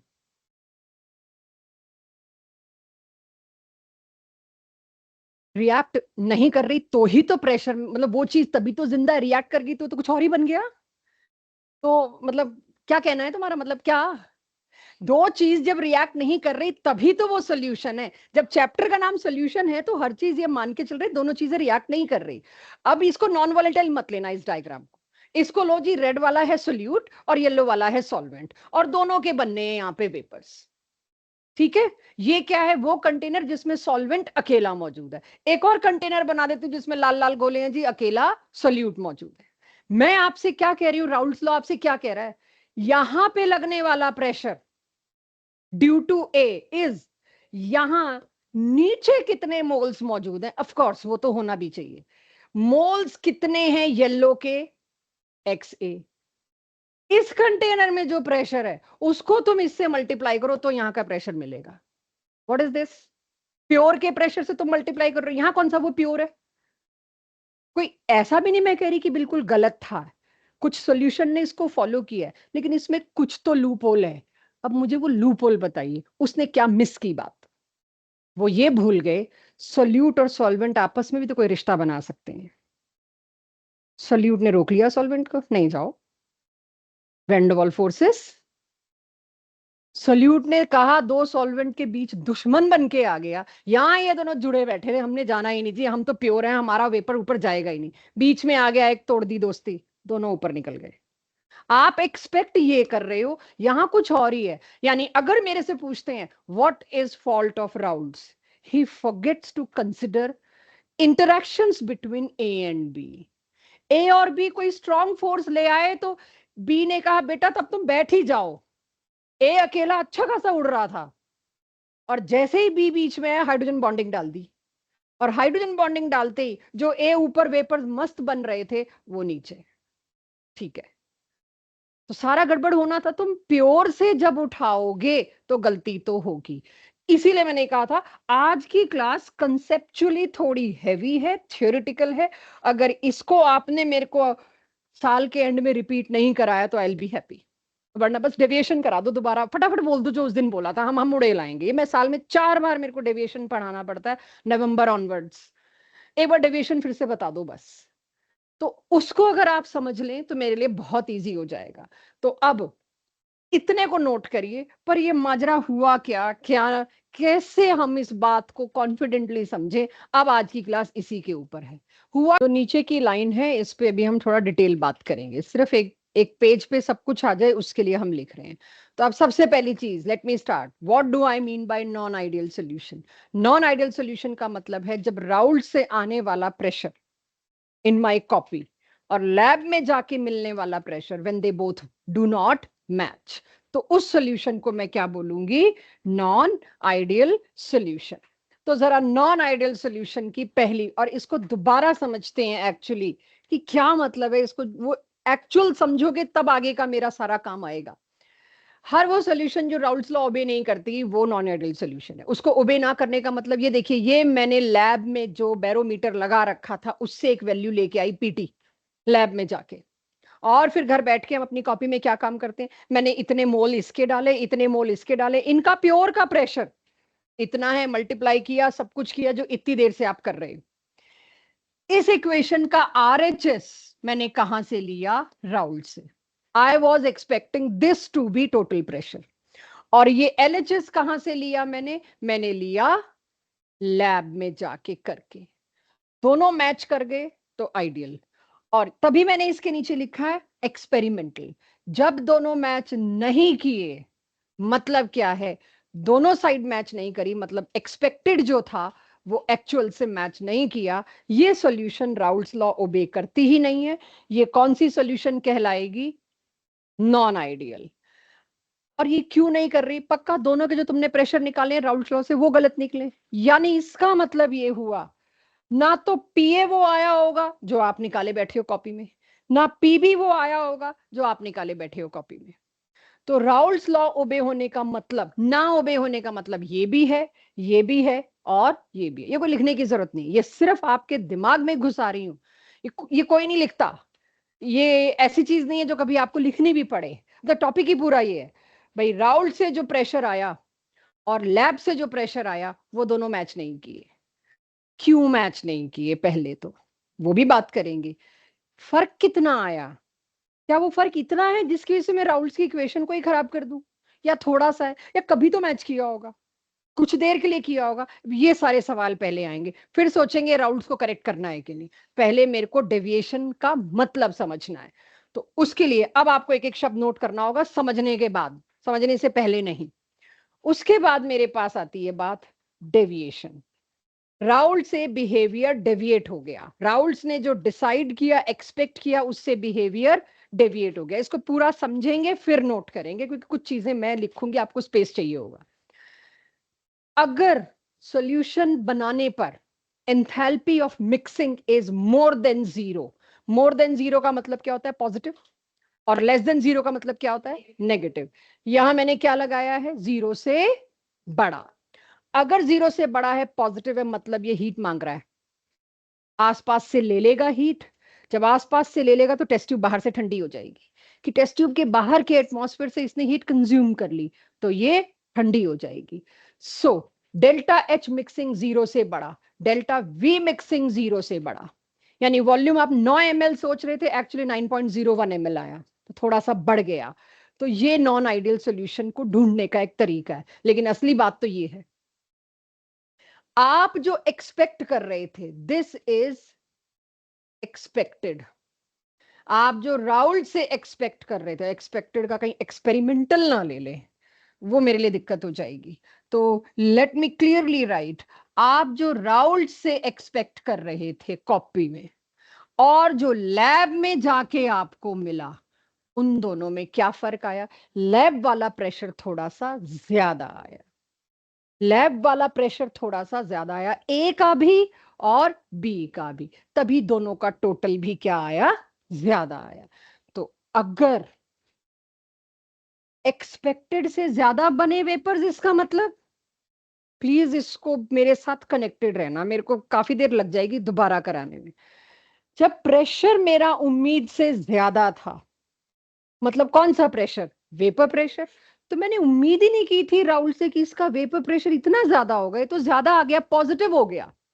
वेपर प्रेशर अगर उसका ज्यादा आ गया, तो वो सोल्यूशन उम्मीद से जल्दी उबल जाएगी।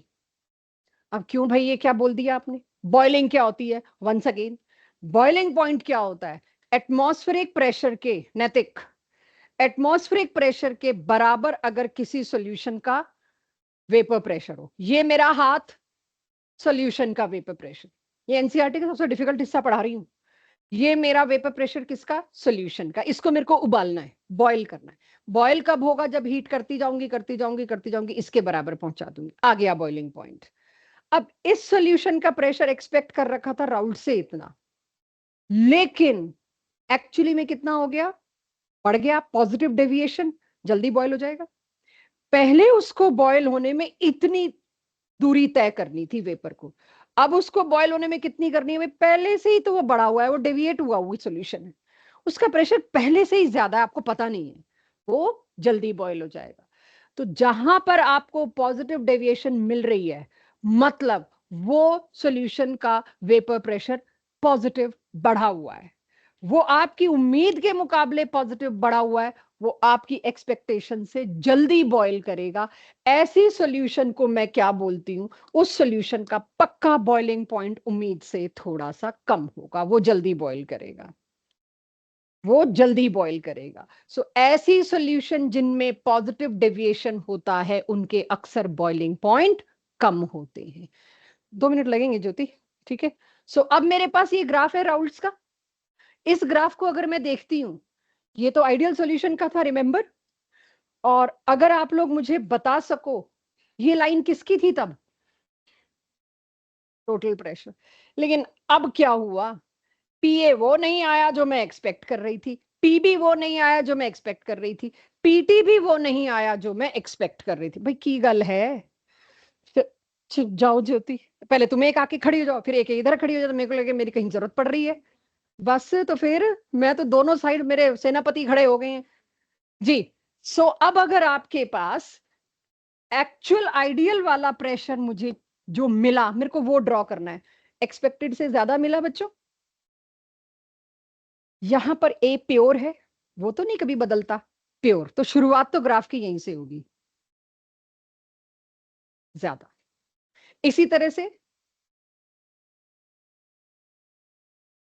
blue is positive deviation, yellow is what I was expecting if solution follows Raoult's law, if it is ideal. तो आप अपनी बुक्स देखेंगे तो आपको पता चलेगा, आपको अब डॉटेड मिलेगा। ये तो मैं सोच रही थी कि शायद ऐसा कुछ मिले, बट मिला कैसा? ब्लू। और ऑब्जेक्टिव क्वेश्चंस में धीरे धीरे येलो हट जाएगा, ऐसे ब्लू ही ग्राफ मिलेंगे, आपको देखते ही पहचानना पड़ेगा कि ये तो पक्का डेविएशन का है। अब नोट करिए पॉजिटिव डेविएशन।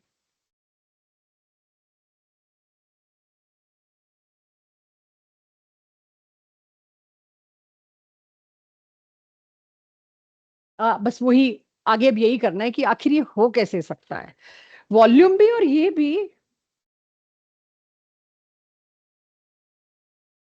हाँ हाँ, जगह ज्यादा घेरता है। अगर फोर्स ऑफ अट्रैक्शन कम हो गए तो वो लिक्विड मॉलिक्यूल्स थोड़ा सा दूर होंगे, स्पेस ज्यादा घेरेंगे, यही आ रहा है। अगर फोर्स ऑफ अट्रैक्शन एकदम से हाइड्रोजन बॉन्डिंग इंट्रोड्यूस हो गई तो they will be close. Hmm, cause of deviation यही आ रहा है, मतलब यही बताना है मेरे को। आई क्यों, ऐसा क्या हो गया? अच्छा खासा राउंड चल रहा था, यस हमें पता होना चाहिए, यही करना है। और इसी पे ही सोचूंगी क्लास किस पे एंड होती है। जिन्होंने पॉजिटिव डेविएशन का पूरा लिख लिया है, एग्जैक्टली अगले पेज पर पूरा का पूरा नेगेटिव डेविएशन लिखिए, इसका रिवर्स। देखूं तो सही क्या समझे हो। नेक्स्ट पेज पर सेम बनाइए, नेगेटिव डेविएशन के लिए बिहेवियर क्या होगा, ग्राफ उसका नीचे आएगा। सिमिलर बनाइए अपनी अंडरस्टैंडिंग से। अगर पॉजिटिव का बिहेवियर ये है तो नेगेटिव का बिहेवियर क्या होगा। I am not interested to do that. अगली स्लाइड ब्लैंक मिलने वाली है आपको, मैं बनाऊंगी भी नहीं, बनाना आपने ही है। पॉजिटिव को देख के पूरा नेगेटिव बनाओ। नेगेटिव का बन गया, मैंने बना ही नहीं रखा है कि ये तो बच्चे खुद बना लेंगे। नेगेटिव का सब बन गया। अब एग्जाम्पल्स और वजह। तो पहले मैं आती हूँ पॉजिटिव पे, वजह भी समझा पाऊं और एग्जाम्पल्स की लिस्ट भी दे पाऊं। मैं उठा के लाई इथेनॉल और एसीटोन। ये एग्जाम्पल हमने आपको पूरी डीपीपी में नहीं दिया, जबकि सबसे आसान ये था देना, आपके जाने पहचाने केमिकल्स हैं दोनों, इथेनॉल और एसीटोन। अब ध्यान से यही सुनिएगा, ये दोनों उठा के मैंने मिक्स करने हैं।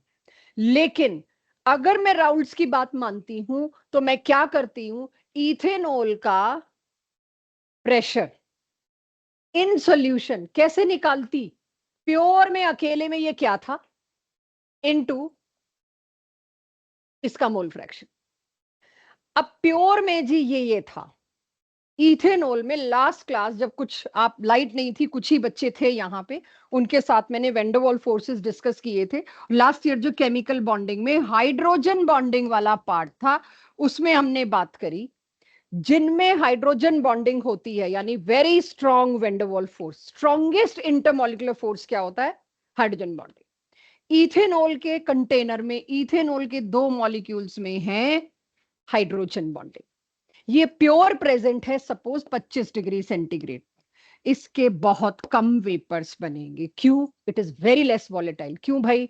हाइड्रोजन बॉन्डिंग रोक रखा है मॉलिक्यूल्स को, आसपास के सारे इथेनॉल ने हाइड्रोजन बॉन्डिंग बना के।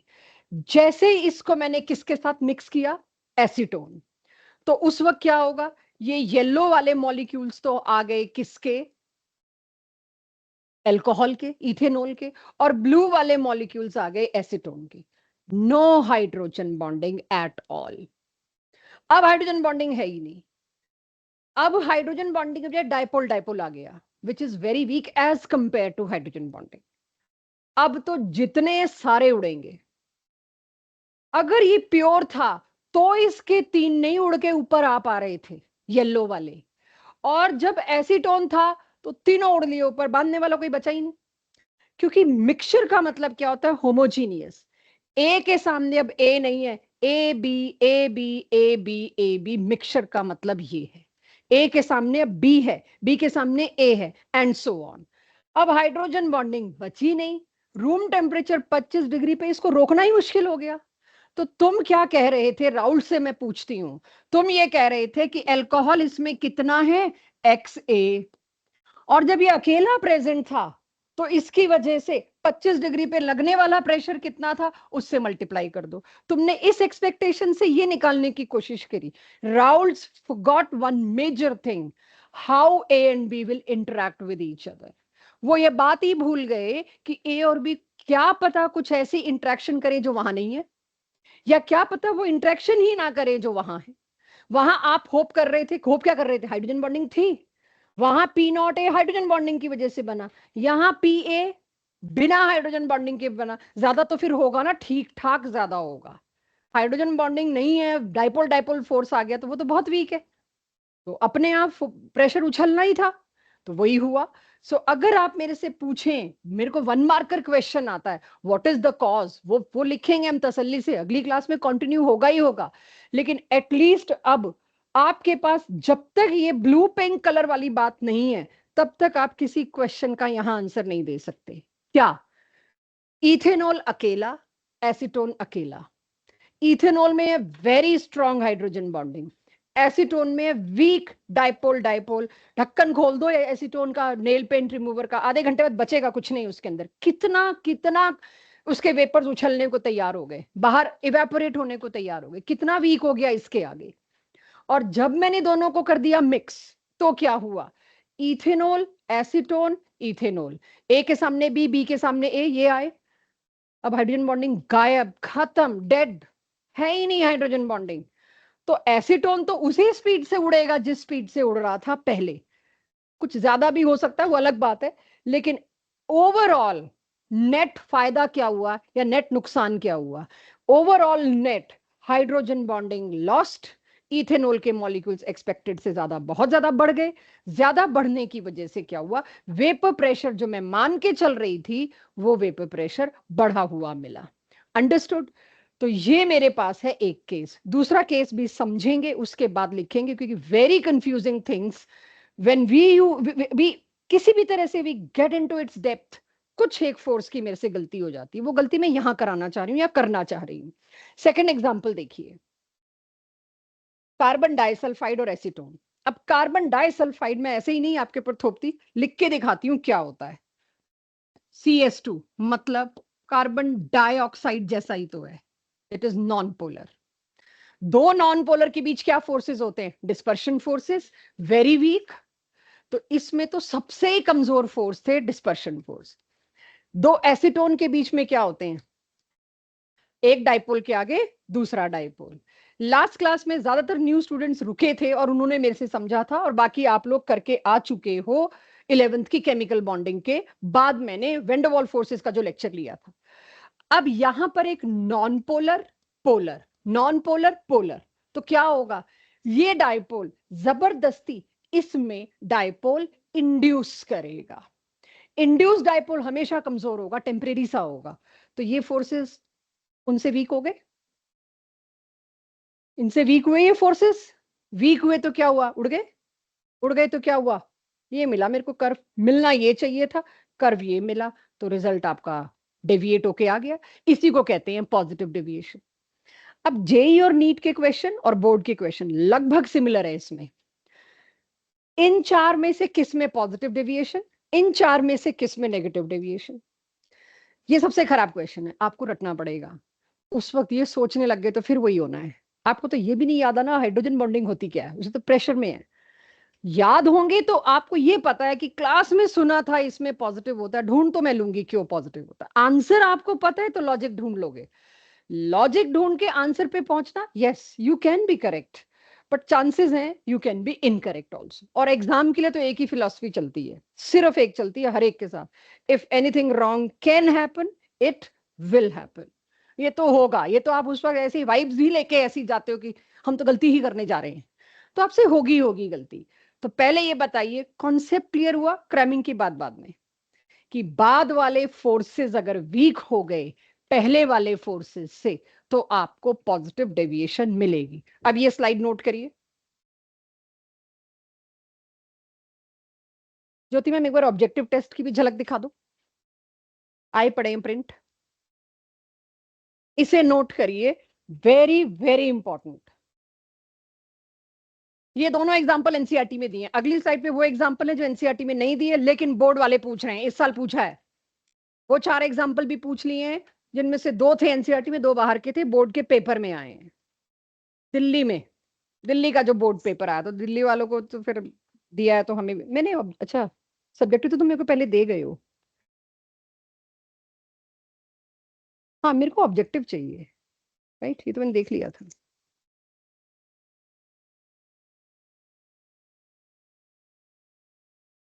रीजन्स होते हैं, तो आपका चंडीगढ़ रीजन अलग है, अजमेर रीजन अलग है, दिल्ली रीजन अलग है। दिल्ली रीजन के पेपर में लास्ट ईयर डेविएशन में वो एग्जांपल्स भी आए हैं जो एनसीईआरटी में नहीं दिए थे। मींस भाई फोर्सेस बता दिए, इतना तो लगा लोगे दिमाग।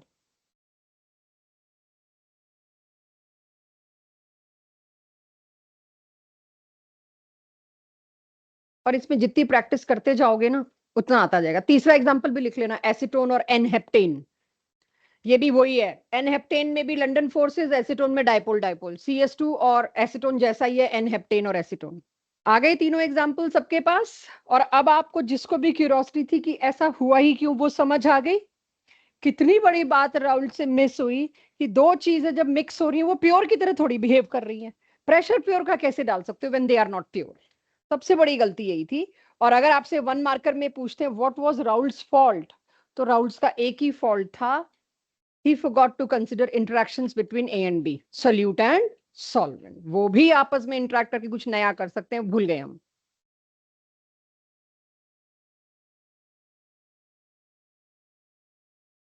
आ रहा है, आ रहा है। हिंट यही है, शायद आज की क्लास में ना ले पाऊं। फोर्सेस तोड़ने में एनर्जी लगती है, फोर्सेस बनने में एनर्जी रिलीज होती है। जो नए फोर्स बने वो कमजोर थे, पुराने फोर्स स्ट्रांग थे। तोड़ने में खर्चा ज्यादा हो गया ना, तो पॉजिटिव डेविएशन में खर्चा हो गया तो एंथैल्पी पॉजिटिव होगी। बट इसको लेंगे, अभी चलेगा, डेविएशन चलेगा, टेस्टफुली लेंगे हर चीज को। कहीं और से भी मैम आया था।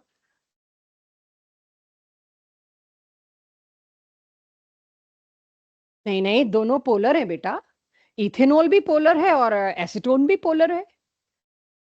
तो जब दोनों पोलर होंगे तो डाइपोल डाइपोल। इंड्यूस तो तब जब कोई चीज नॉन पोलर है, उसमें जबरदस्ती इंड्यूस करना पड़ता है। ये अपने आप में अकेला पोलर है। इसके सामने एक और इथेनॉल आ गया, हाइड्रोजन बॉन्डिंग। ये अपने आप में अकेला पोलर है।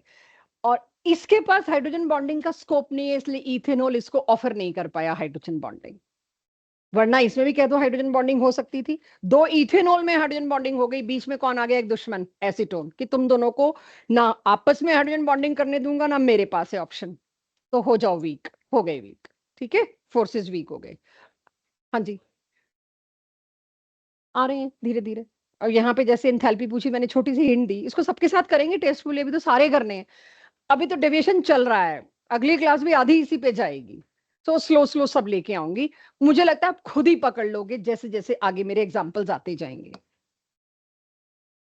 ये एग्जाम्पल्स लिख लो, याद कर लो, और लिख लो, और सोचो खुद ढूंढना पड़ेगा कल को तो ढूंढ भी लेंगे। हाँ जी, सॉरी, जिस जो चल रहा है अभी तो नेगेटिव उठा के भी नहीं लाई मैंने तो आपसे बनवा लिया। अभी मेरा सारा पॉजिटिव चल रहा है, नेगेटिव मेरे को जरूरत ही नहीं है, वो सारा मैं कहूंगी इसको अपने आप कॉपी कर लोगे। मेरे को पहले पॉजिटिव से कॉन्सेप्ट सारे क्लियर करने हैं। तो all this which I am showing you is positive deviation example. Negative का ग्राफ बनवा दिया मैंने, छोटी छोटी उसकी हेडिंग्स लिख दी। अब हम पॉजिटिव का डिटेल पढ़ रहे हैं। एग्जांपल्स पॉजिटिव के शुरू किए हैं, तो प्लीज हेडिंग डाल लेना, examples are of positive deviation. इन सभी में देखो सेम चीज है। एसीटोन में अच्छा खासा डाइपोल डाइपोल था, बेंजीन आया बीच में नॉन पोलर, उसके डाइपोल डाइपोल को भी कमजोर कर दिया। तो बाद वाले फोर्सेस अगर कमजोर हो गए तो प्रेशर बढ़ेगा, वेपर्स बढ़ेंगे, डेविएशन पॉजिटिव कहलाएगी। ये है वो एग्जांपल। मैंने बहुत ढूंढा क्लास टेस्ट में क्या क्वेश्चन डालूं इस पे। पास्ट ईयर नीट छान डाला, past year JEE mains advance छान डाला, सिवाय एग्जांपल के पूछ कुछ नहीं रहे। तो इसीलिए एग्जांपल्स याद होंगे तो आपके लिए लड्डू क्वेश्चन तैयार होगा, कि जिसमें भी पहले फोर्सेस स्ट्रांग हैं, बाद वाले फोर्सेस वीक हैं, वो पॉजिटिव के केस हैं। Yes, there will be some very important interesting cases, वो आज तो नहीं लूंगी मैं। सारे एग्जाम्पल 9 एग्जाम्पल एनसीईआरटी में 9 नहीं दे रखे, और जेई नीट में यही पूछ रखे हैं। एनसीईआरटी में शायद 2 या 3 बस। ये सब एग्जाम्पल्स आपको याद होने चाहिए। चलिए, मैं मान के चल रही हूँ सबके पेन रुक गए हैं, तो हमने कर लिया। पॉजिटिव डेविएशन अकेले में किसी को कोई इशू, तो मैं नेगेटिव इसके ऊपर पटक सकती हूँ कि एज इट इज नेगेटिव हो जाएगा। पॉजिटिव में अगर आप सबको समझ आ गया है, जो कंफ्यूजन होगा वो तो देख लेंगे। ये आप बना चुके होंगे, जो मैंने आपको कहा था चेक कर लो, कुछ छूटा तो नहीं। जब मैंने आपको कहा था एग्जैक्टली नेगेटिव का आप बनाएंगे, तो आपने वो भी सारे कर्व्स बना लिए होंगे, सब कुछ यही बनाया होगा कि इसमें वेपर प्रेशर कम है एक्सपेक्टेड से, इसीलिए यहां का बॉइलिंग पॉइंट मेरे को थोड़ा सा ज्यादा मिला, मुझे हीट ज्यादा करना पड़ गया, वेपर्स कम बने इसके। तो ये क्योंकि आप पहले ही बना चुके हैं, तो ये आपको बनाना नहीं है। अब सिर्फ एक ही चीज, मैं टेस्ट नहीं ले रही हूं आज, ठीक है? सिर्फ एक ही चीज, एग्जाम्पल। इसको समझते हैं और क्लोज करते हैं क्लास को, क्योंकि मेरे को ये रश में नहीं करना पॉजिटिव नेगेटिव डेविएशन की। मेरे को टेस्ट लेना है, चाहे है सारा थ्योरी, अगली क्लास में ले लूंगी। चलना है, अभी तो कंटिन्यूस चलना है, आपके सवाल पूरे हो ही नहीं पाएंगे आज तो I will take this test in next class. Acetone और क्लोरोफॉर्म, ये एनसीईआरटी का वेरी फेमस केस, और इतने कंपटीशन में पूछा जा चुका है, और ये काफी कंफ्यूजिंग लगता है जब आप एंड में फिर एक बार समेटने लगते हैं। तो मेरे साथ ध्यान से सुनिएगा। अगर मैं बात करती हूं एसीटोन, अब के मैंने फॉर्मूला भी बना दिया प्रॉपरली, ताकि आप एसीटोन फॉर्मूले से आए तो पहचान सकें। इसमें कौन से इंट्रैक्शन है? Dipole dipole. इसमें कौन से हैं? Dipole dipole. अब तक मैं आपको सारे कैसे केस दे रही थी पिछली स्लाइड्स पे? Hydrogen dipole, dispersion dipole. अब मैंने दोनों क्या दे दिए? Dipole dipole. समस्या शुरू। और ये एनसीईआरटी का पहला एग्जाम्पल है। मैं ये पहला नहीं ले सकती थी कि मेरे को बहुत क्लियर कट डिफरेंस वाले दिखाने पड़े ताकि आप समझ जाओ, तब मैं ये एग्जाम्पल उठा सकती हूँ। एनसीईआरटी ने पहला ही एग्जाम्पल ये उठा दिया कि आपने डाइपोल डाइपोल वाले 2 केसेस ले लिए। तो अब मेरे को क्या पता, अब क्या करूं मैं, दोनों ही सेम है। आगे देखते हैं, कुछ हिंट मिलती है। जैसे ही इन दोनों को आपने मिलाया, तो हुआ क्या? इसको क्या बोलते हैं, कुछ नाम इसका? क्लोरोफॉर्म। थोड़ा बहुत अगर आप जीओसी, आपको ऑर्गेनिक का याद हो, तो क्लोरीन का इंडक्टिव इफेक्ट होता है, या कह लीजिए क्लोरीन इलेक्ट्रोनेगेटिव है, तो ये इलेक्ट्रॉन्स खींचता है, और इस इंडक्टिव इफेक्ट को बोलते हैं माइनस आई। अपने ऊपर क्योंकि माइनस चार्ज ला रहा है, तो इसको बोलते हैं माइनस आई। अब ये क्लोरीन तीनों के तीनों माइनस आई इफेक्ट क्रिएट करके अपने ऊपर तो नेगेटिव चार्ज ले रहे हैं, और इन तीनों ने इस कार्बन को क्या कर दिया? लिटरली इसको पार्शियल पॉजिटिव चार्जेस सप्लाई करने शुरू कर दिए, इसको डेस्परेट कर दिया थोड़ा सा, इसकी थोड़ी सी इलेक्ट्रॉन डेंसिटी खींच ली। एक क्लोरीन नहीं, 3, और क्लोरीन ठीक ठाक इलेक्ट्रोनेगेटिव है। उसकी वजह से ये कार्बन क्या करेगा?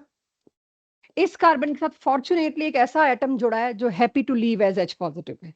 वो अपना हाइड्रोजन, अपना एक इलेक्ट्रॉन अपने पास रखना भी नहीं चाहता, उसकी भी टेंडेंसी है कोई ले लो प्लीज। और कार्बन कहता है मेरे को जरूरत है, क्योंकि तीनों के तीनों मेरे से खींच रहे हैं। इस वजह से ये कार्बन के साथ लगा हाइड्रोजन हाईली पॉजिटिव हो गया, जो मैंने लास्ट क्लास में बात की थी जब कुछ ही बच्चे थे। ऐसा हाइड्रोजन जो हाईली पॉजिटिव हो, क्लास 11th, हाइड्रोजन बॉन्डिंग, वो हाइड्रोजन बॉन्डिंग में ऑफर हो जाता है। ये एच इतना पॉजिटिव हो गया कि इसने अपने आप को ऑफर कर दिया, मैं क्रिएट करता हूं हाइड्रोजन बॉन्डिंग, क्योंकि चाहे मैं ऑक्सीजन नाइट्रोजन फ्लोरीन के साथ नहीं जुड़ा, बट मेरा हाल वही हो गया है। उसकी वजह से सामने तो ऑक्सीजन था ही, उस ऑक्सीजन ने कहा व्हाई नॉट, चलते हैं अपना हाइड्रोजन बॉन्डिंग में इंटरेक्ट करते हैं। ये दोनों कर गए हाइड्रोजन बॉन्डिंग में इंटरेक्ट। इतना स्ट्रॉन्ग इंटरेक्शन है, यहां इनको रोकने वाला कोई नहीं था, और यहां इनको ऊपर ले जाने वाला कोई नहीं है। रुक गए दोनों सोल्यूशन में, because we enjoy hydrogen bonding, we enjoy more stability. Forces of attraction जितने ज्यादा, उतनी ठंडक रहती है। तो since we are enjoying now hydrogen bonding, we cannot leave.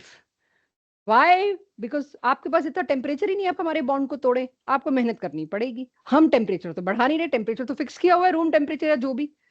यानी ये दोनों मॉलिक्यूल्स अब ऊपर जाएंगे ही नहीं। जब ऊपर बहुत कम जाएंगे तो डेविएशन क्या होगी? ग्राफ एक्सपेक्टेड से नीचे डेविएशन क्या हुई? Negative deviation. ये एनसीईआरटी का केस है। ये कोई जेई नीट का केस नहीं है। और इसमें बच्चे क्यों गलती करते, that's why I said it is popular case. Hydrogen bonding chlorine में तो होती ही नहीं है, सिर्फ हाइड्रोजन बॉन्डिंग तब होती है जी जब ऑक्सीजन, नाइट्रोजन, फ्लोरीन इनके साथ जुड़ा हुआ हाइड्रोजन होना चाहिए। किस दिन से कार्बन के साथ जुड़ा हुआ हाइड्रोजन हाइड्रोजन बॉन्डिंग में होता है, ये आपको +1 में बिल्कुल नहीं बताया गया। हाइड्रोजन बॉन्डिंग में एग्जाम्पल भी नहीं कोट किया मैंने, कर ही नहीं सकते, फैल जाओगे। तो ये कार्बन के साथ जुड़ा हाइड्रोजन भी हाइड्रोजन बॉन्डिंग कर सकता है, यस। इसीलिए हाइड्रोजन बॉन्डिंग की शर्त क्या होती है, हाईली इलेक्ट्रोपॉजिटिव H, चाहे वो किसी भी वजह से हो रहा हो। लास्ट एग्जांपल फॉर टुडे जो नीचे है, ये भी काफी अच्छे केसेस में, फिनोल और एनिलिन। अब अकेले फिनोल को मैं देखूं, फिर नोट कर लेना बच्चों, इसके आगे मैं स्लाइड नहीं लूंगी, यही होगी आखिरी। अगर फिनोल का एक मॉलिक्यूल मैंने बनाया,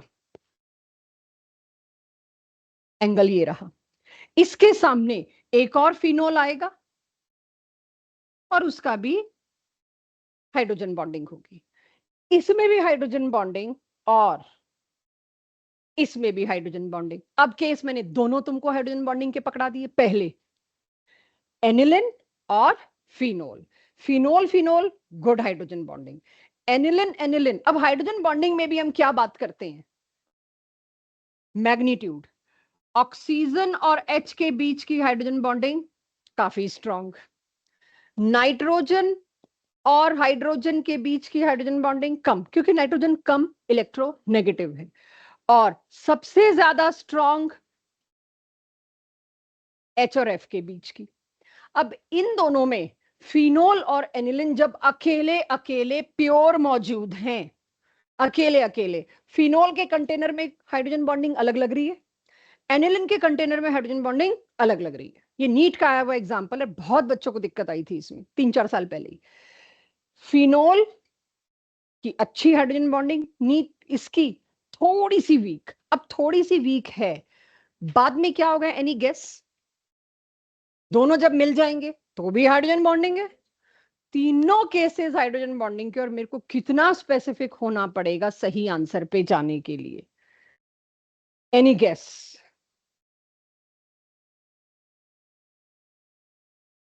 रॉन्ग हो जाएगी, क्यों?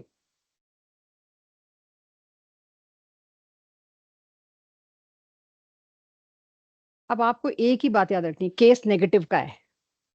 नेगेटिव का केस है क्योंकि तुमने जाके देखा नहीं, फिर लॉजिक भी सोच लेंगे। केस नेगेटिव का है तो बाद वाली स्ट्रांग हो रही है। अब बाद वाली स्ट्रांग हो रही है अगर, तभी तो वो नीचे आएगा ना, उसका वेपर का जो पूरा कर्व है।